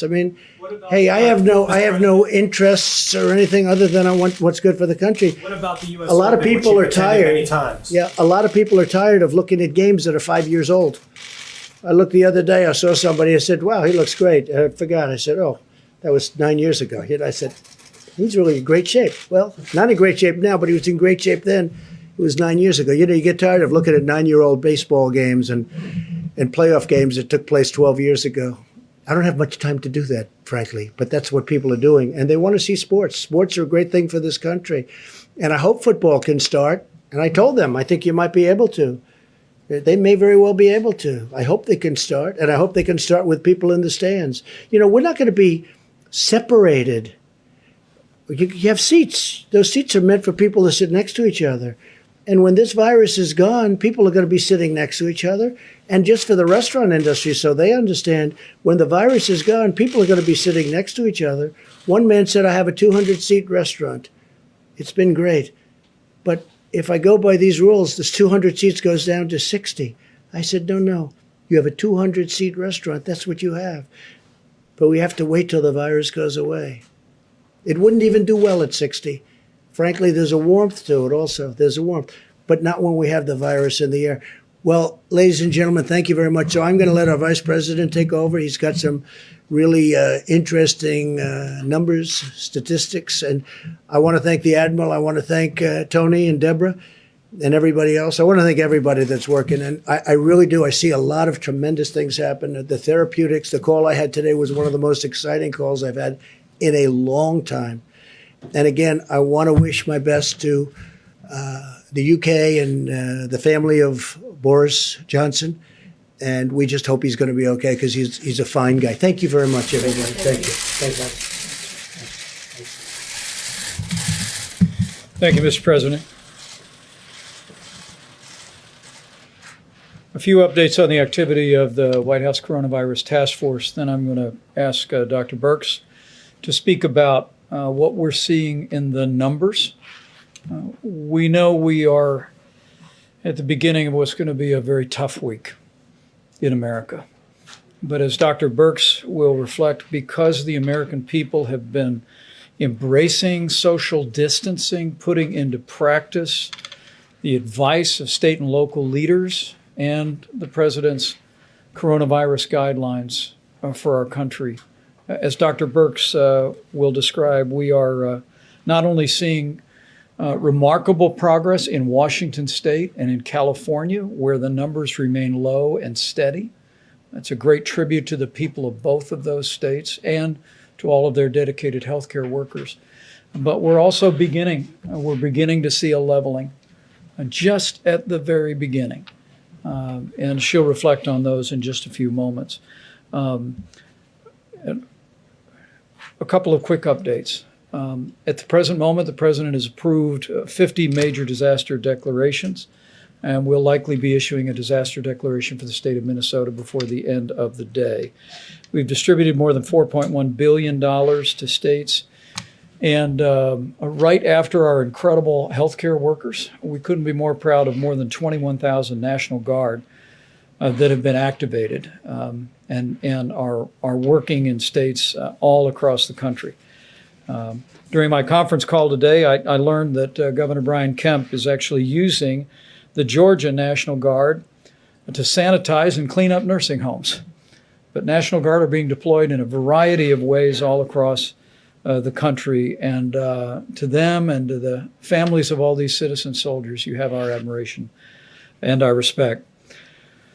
As the president mentioned, our focus remains on the New York metro area, New Jersey, Louisiana, and then Michigan and Illinois. We're watching every area of the country, but those are the priorities today. And in that spirit, I spoke today, as the president did, with Governor Cuomo of New York. The president made the decision to open up the USNS Comfort to COVID patients. And he also informed the governor of New Jersey that we would be taking New Jersey COVID patients. So now there will be two facilities, one at the Javits Center that's all COVID, and in the USNS Comfort that will be managing COVID patients. At the present moment, by this evening, there will be 2,179 medical military personnel in New York City. And over the next 2 days, that number will rise to 3,000. 3,000. Speaking with the governor, speaking with Mayor de Blasio, the president and I were informed that while we have surged ventilators, we have surged personal protective equipment, that sending in some relief for healthcare workers was vitally important. And so again, I want to emphasize that those are medical personnel, doctors and nurses and medical assistants who are on the scene now and will continue to arrive to a total number of 3,000. I spoke to Governor Phil Murphy of New Jersey. New Jersey is very much in the forefront of the coronavirus in America today. We want to commend the governor for his extraordinary leadership in the state. During our briefing today, we learned about the progress that they were making and also about the governor's decision to temporarily reactivate retired healthcare personnel in the state. And just as a reminder of all that we're dealing with this weekend, Governor Murphy told me that New Jersey surpassed the number of lives that were lost on September 11th to the state of New Jersey. And it breaks our heart to think of that. And our hearts go out to all of the families of the more than 10,000 Americans who have succumbed to the coronavirus. We also, as the president said, we express our gratitude to governors in Oregon and Washington State yesterday for donating ventilators to help the states at the epicenter of the coronavirus. Governor Gavin Newsom of California donated 500 ventilators. And I just learned that those will be going 200 to the state of Maryland, 50 to the District of Columbia, 100 to the state of Delaware, 100 to Nevada, and we'll also be deploying the remaining 50 to the Northern Marianas Islands and to Guam. And we want to thank Governor Gavin Newsom. The state of California has provided extraordinary and compassionate leadership for their citizens. They're making progress. As the governor said the other day, they're not out of the woods yet, but the numbers speak for themselves, and the generosity of the people of California and the governor is gratefully received. Beyond that, before I recognize Dr. Birx, let me just say that at the beginning of this challenging time, we want to challenge every American to continue to do what every American can do. And clearly, what we see in Washington and California, and what we are just beginning to see elsewhere, is put into practice the social distancing recommendations of the coronavirus guidelines for America. Listen to your state and local authorities. We really do believe that while this will be a week of heartache, it also is a week of hope. And as we see some of the cases beginning to level just for a day or two, it is our hope that what we have seen begin in the greater New York area and even in Louisiana and elsewhere will become a trend. But it only becomes a trend if every one of us continues to take ownership and continues to do our part for this 30 days to slow the spread. With that, I'll recognize Dr. Birx for the latest data, and then we'll take questions. Thank you, Mr. Vice President. I think you heard very clearly our concern in the New York, New Jersey metro areas. This also includes Connecticut and Long Island. As we talked about, we did see a significant increase in Sussex County over the weekend. The weekend numbers are always difficult. I want to be clear on that because sometimes case reporting is not as accurate over the weekend. So we'll be watching very closely today's numbers and Tuesday's numbers. We're also very course focused on the New Orleans metro area, and that includes the 3 parishes of Jefferson, St. John's the Baptist, and New Orleans proper, and of course the Detroit area, which is Oakland and Wayne. As we mentioned before, we're continuing to track very closely out of concerns of it potentially reaching logarithmic phase in the Chicago metro area, the Boston metro area, the DC and Baltimore metro area, Indianapolis, the Denver area, and 2 regions of Pennsylvania, Philadelphia, and the Pittsburgh area, as well as Dallas and Houston in the Texas area. I had a very encouraging call because we also don't want to miss anything. Remember, I showed you a lot of states were very much under 25 and 50 cases per 100,000. There were a few standouts that we were concerned about, which was Vermont, New Hampshire, Idaho, and Montana. We had excellent calls today with their health commissioners, and they're they're on top of the situation. These were micro outbreaks that occurred due to ski events and weddings and nursing homes, and they were able to describe in critical detail the incidents and how they're tracking and tracing. So they are still doing full contact tracing through those areas, and I just want to applaud both a rural and metro problem, and I really want to applaud how many of the states that may have smaller populations are approaching this.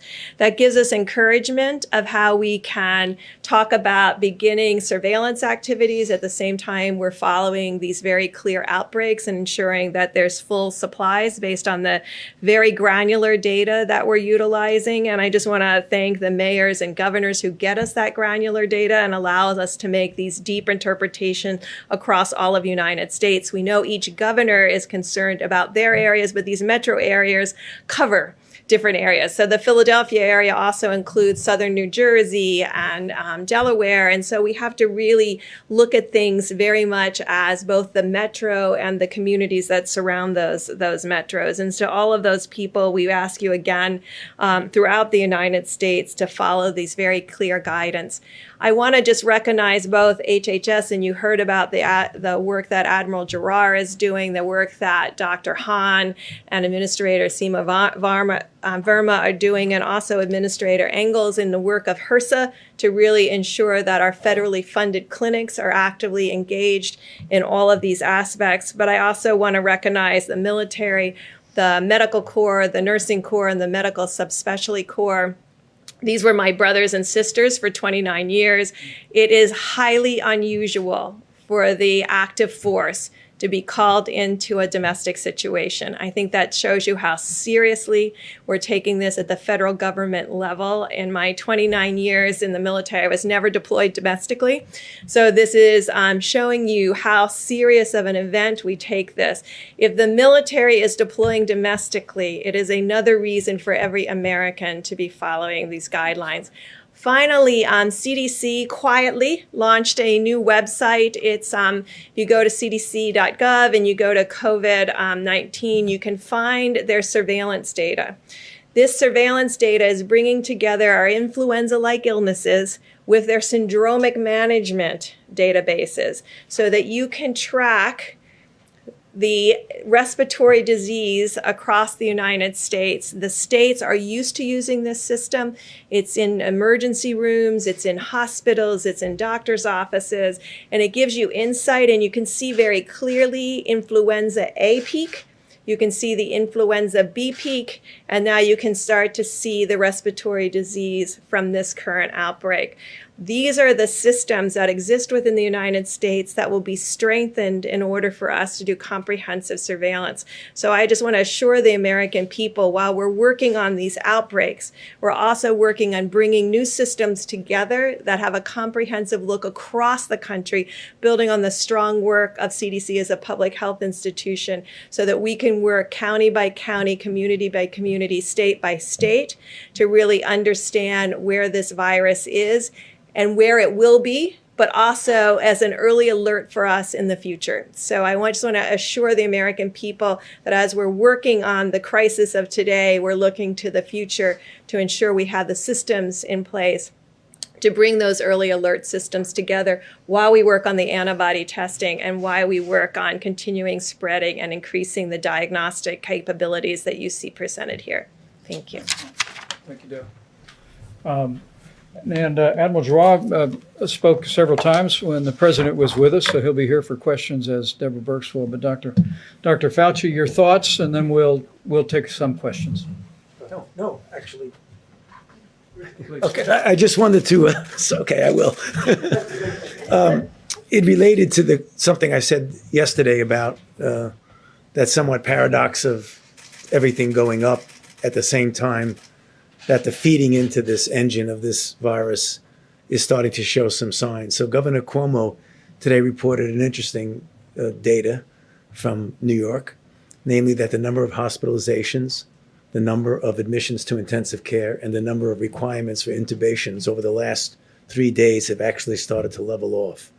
So again, everybody who knows me knows I'm very conservative about making projections, but those are the kind of good signs that you look for. You never even begin to think about claiming victory prematurely, but that's the first thing you see when you start to see the turnaround. That doesn't mean we don't have a lot of work to do. That tells me, instead of saying, that's pretty good, it's we got there through mitigation. We cut off the stream of people who ultimately required hospitalization, required intubation, required all of the kinds of extreme methods.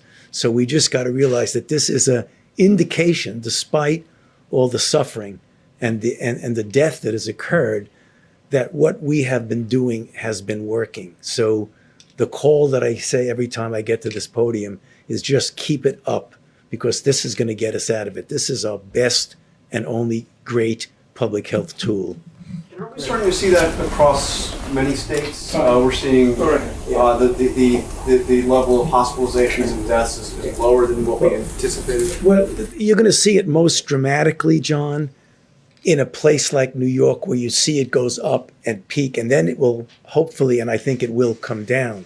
When you have places like Seattle, and Washington State, who did a really good job from the beginning, it never really did that. So they were able to keep it down. And on the charts that Dr. Birx showed, when you saw California and Washington State, they were fortunate. They did a good job that it never really got out of hand. So again, this is a big country, and you have a number of different metropolitan areas. I think if we do it right, you're going to see those who have not peaked will not peak, and those who have peaked, the New Orleans, the New York, New Jersey, Chicago, Detroit, and others, you're going to see the same thing if we keep our foot on the accelerator. Further questions for the team? Yes, sir. I'm just following up Dr. Fauci's comment earlier about what it's like going to be coming back to normal, and until there's a vaccine, that there'll be gradual steps towards restoring normalcy. Under that, short of a vaccine, does putting 80,000 people, fans, spectators in a sports stadium, or 25,000 politicos in an arena for a political convention this summer make a lot of sense? Or does those sorts of things require a vaccine to fully protect the American populace? No, I don't think that you're going to have to say that the country cannot get back to a real degree of normalcy until you absolutely have a safe and effective vaccine. It will be really evaluating the kinds of things. And that's the reason why it was discussed up here, why it's so important to have an antibody test so you know what the penetrance is in society. And then we have a situation where we don't ever want to get to have to mitigate. We want it to be able to contain. And by the time we have to face what's going to happen with this going back to normalcy, we will have in place the capability of identifying, isolating, contact tracing, so that it never gets out of hand. Ultimately, the showstopper will be obviously a vaccine where you can vaccinate people and you won't have it. There's going to be another issue that's going to be important, and it has to do with somewhat of a comparison, for example, with influenza. We go through multiple cycles of influenza. There's always a degree of background immunity in the population.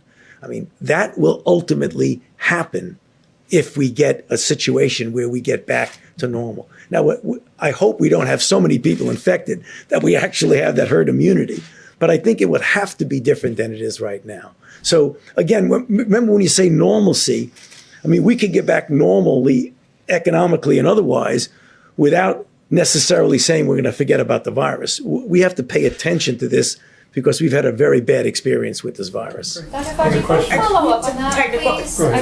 Thank you, and this is for the Vice President, for Dr. Birx and Dr. Fauci, but can you give us a sense of, and I know you don't want to make any projections, but where we are with the numbers, because we saw that horrible number today, more than 10,000 deaths now in the U.S. Are we on track for those best case scenario numbers that you had laid out, the 100,000? Or are we potentially coming in lower than that at this point, given some of what you're seeing?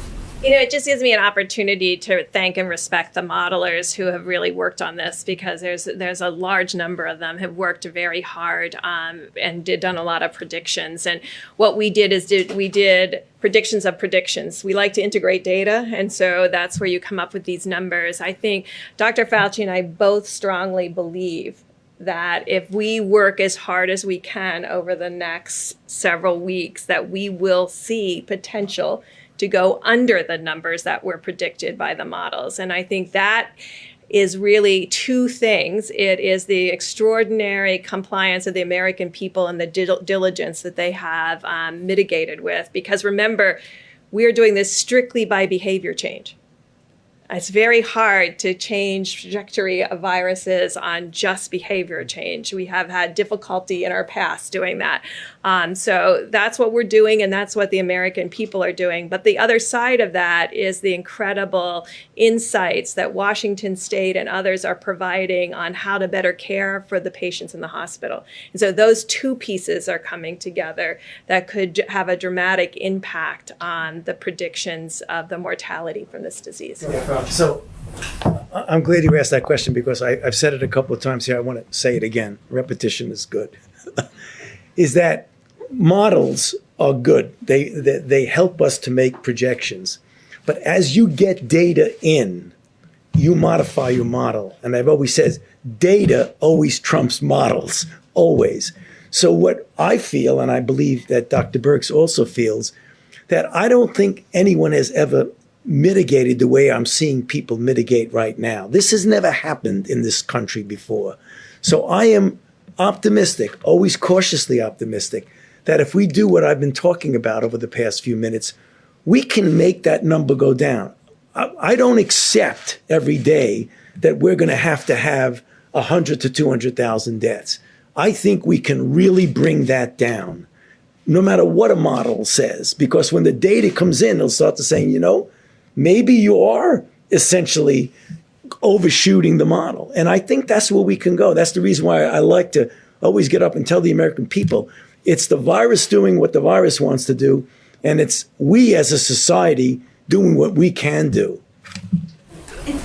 And let me just amplify that from a layperson's perspective. And the American people are doing it. I mean, the initial data, what we've seen in California and Washington, support the fact that the American people are doing these things, which is nothing short of loving your neighbor. I mean, the truth is, the threat of serious illness for most Americans is relatively low.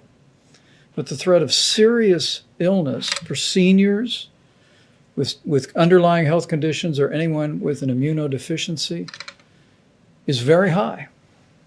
And when we see Americans putting these principles into practice the way you all have been, it really means you're considering others more important than yourself. And I have to tell you, for the president, for me, for all of us, it's deeply inspiring.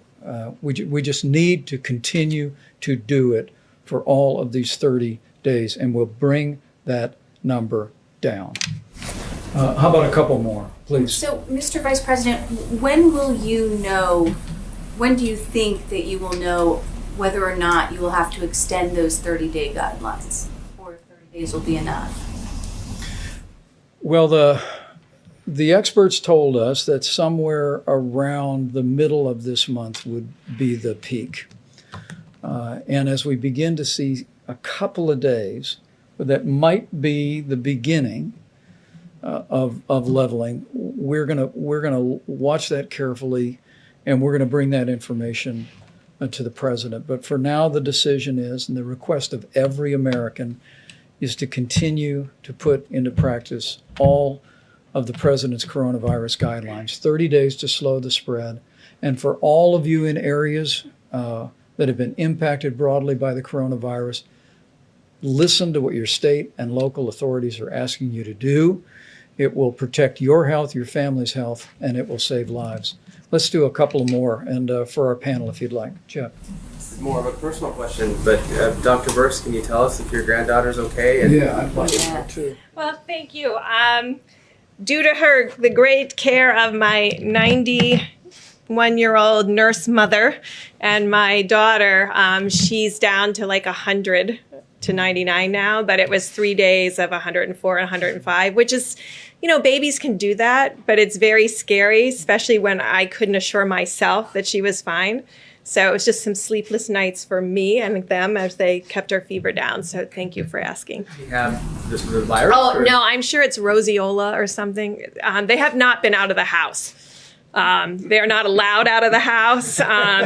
They've got 2 granddaughters under 1, 2.5 almost, and one only 10 months, and my 91-year-old and 96-year-old. So no one is allowed in that house or out of that house because there's too much precious cargo inside the house. How about one more question? We'll let Thank you you, all. Mr. Vice President.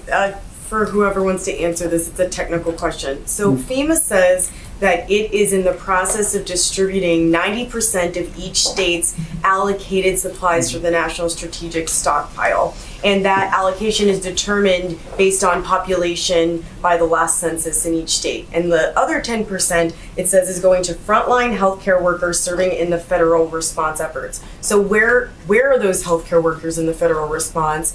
And do you envision a scenario in which you could start giving states more supplies from the National Strategic Stockpile? It's a really good question. And let me say the Strategic National Stockpile, and I'm going to have Admiral Giroir speak about his piece of that, has been largely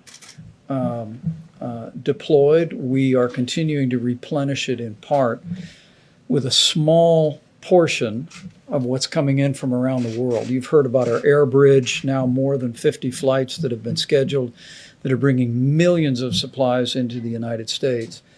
What we're doing is taking less than 10% of that, put it into the Strategic National Stockpile, so we have that to basically provide for states on an as-needed basis. But the other 90%, that system that I just described earlier when the president was here, is working with the 6 major medical distributors in the country to deploy those resources to New York, New Jersey, Connecticut, Louisiana, Michigan, Illinois, the exact priority that you just heard Dr. Burks describe and that the data informs. And those decisions are being made every single day. And so while if a hurricane hits Florida or tornadoes or flooding tear through the state of Indiana, we're very accustomed to FEMA coming in, drawing from the national stockpile, providing specific resources. In this case, with a nationwide effort, what President Trump directed us to do was literally marshal the resources of the full economy to be able to make sure that we can meet the needs for personal protective equipment, ventilators, and all manner of supplies. And we're doing that in a small way through the Strategic National Stockpile, but in the largest way through that control tower system that Admiral John Plavjic is running for us, that is deploying those resources and making sure they're going straight to where they need to go. And as I said earlier, those decisions are being informed by the data, and they're literally being made by our team at FEMA on a daily and sometimes hourly basis. And we'll continue to keep you informed as we did today about where some of those are going. But let me let Admiral Giroir finish that answer. I don't really have much more to add to that. The Vice President is certainly well informed about that. And I want to assure you that all the sourcing around the world, if it's there, we're putting it in our supply chains. We're buying more. Manufacturers are stepping up to the plate. And this is going not just by percent allocation, but it's going to the exact places that need it in the quantities that they need to take care of patients. And we want to make sure this is a two-way street. We get the data in from individual hospitals to know exactly what their burn rate is, exactly what they need. And we want to make sure that they feel comfortable that they're going to have supplies, because they will. Because part of this is about potential shortages, some places. Most of it's about a fear of a shortage. If I'm a physician in an ICU and I'm not sure that it's going to be there, that's going to scare me. It's going to scare my nurses. So we want everyone to have that assurance that we will provide you what you need over weeks, periods of time, exactly to your need. And Admiral Polupchuk and his team, and again, it's all military in there. I mean, he is the logistics guy for the Joint Chiefs of Staff, right? This is what he does. He is a wizard. There are more stars around me in the DoD part of the military than I've generally seen outside of the Pentagon. This is really being run as a military operation. I'm in the U.S. Public Health Service, so we're part of HHS. The Surgeon General and I have the honor of running that service. We are shoulder to shoulder in the field, in the military hospitals with everyone else. There are only 6,100 of us. 3,000 are doing direct patient care on a daily basis. We take care of the Indian Health Service, the Bureau of Prisons, those in detention at the border, et cetera. That's what we do. The other 3,000, over 2,000 of those are in the field already, taking care of patients directly, and we have more going out the door every day. And if I could just follow up on that very quickly then, is it even worth then governors writing into FEMA if they've already received their 90% allocation and you're getting data directly from the hospitals to ask for more at this point? This has been a very cooperative interaction. I bet I talk to 5 governors a day, and we talk out the issues and understand what they perceive in their state. They often help point us to particular areas that they feel need more attention or that needs more communication. So it's been very productive. I have to look up what governor goes to what state because that's not my world, but it's been a very productive interaction. So I think all of this is necessary.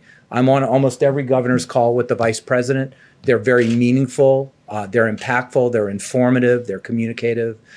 We talk to each other, but then we do get down to the individual hospital level, because when the rubber meets the road, you got to know what the docs, nurses, respiratory therapists, the people who clean the rooms are an important part of the team. I want them to come to every work saying, it's not that I clean a room, I'm saving lives today.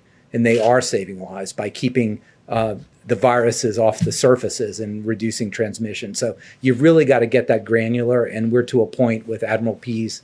You have 2 admirals with the worst pronounced names in the world, so Admiral P, Admiral G, but Admiral P's team really has this covered down to the individual hospital level. Thank you, sir.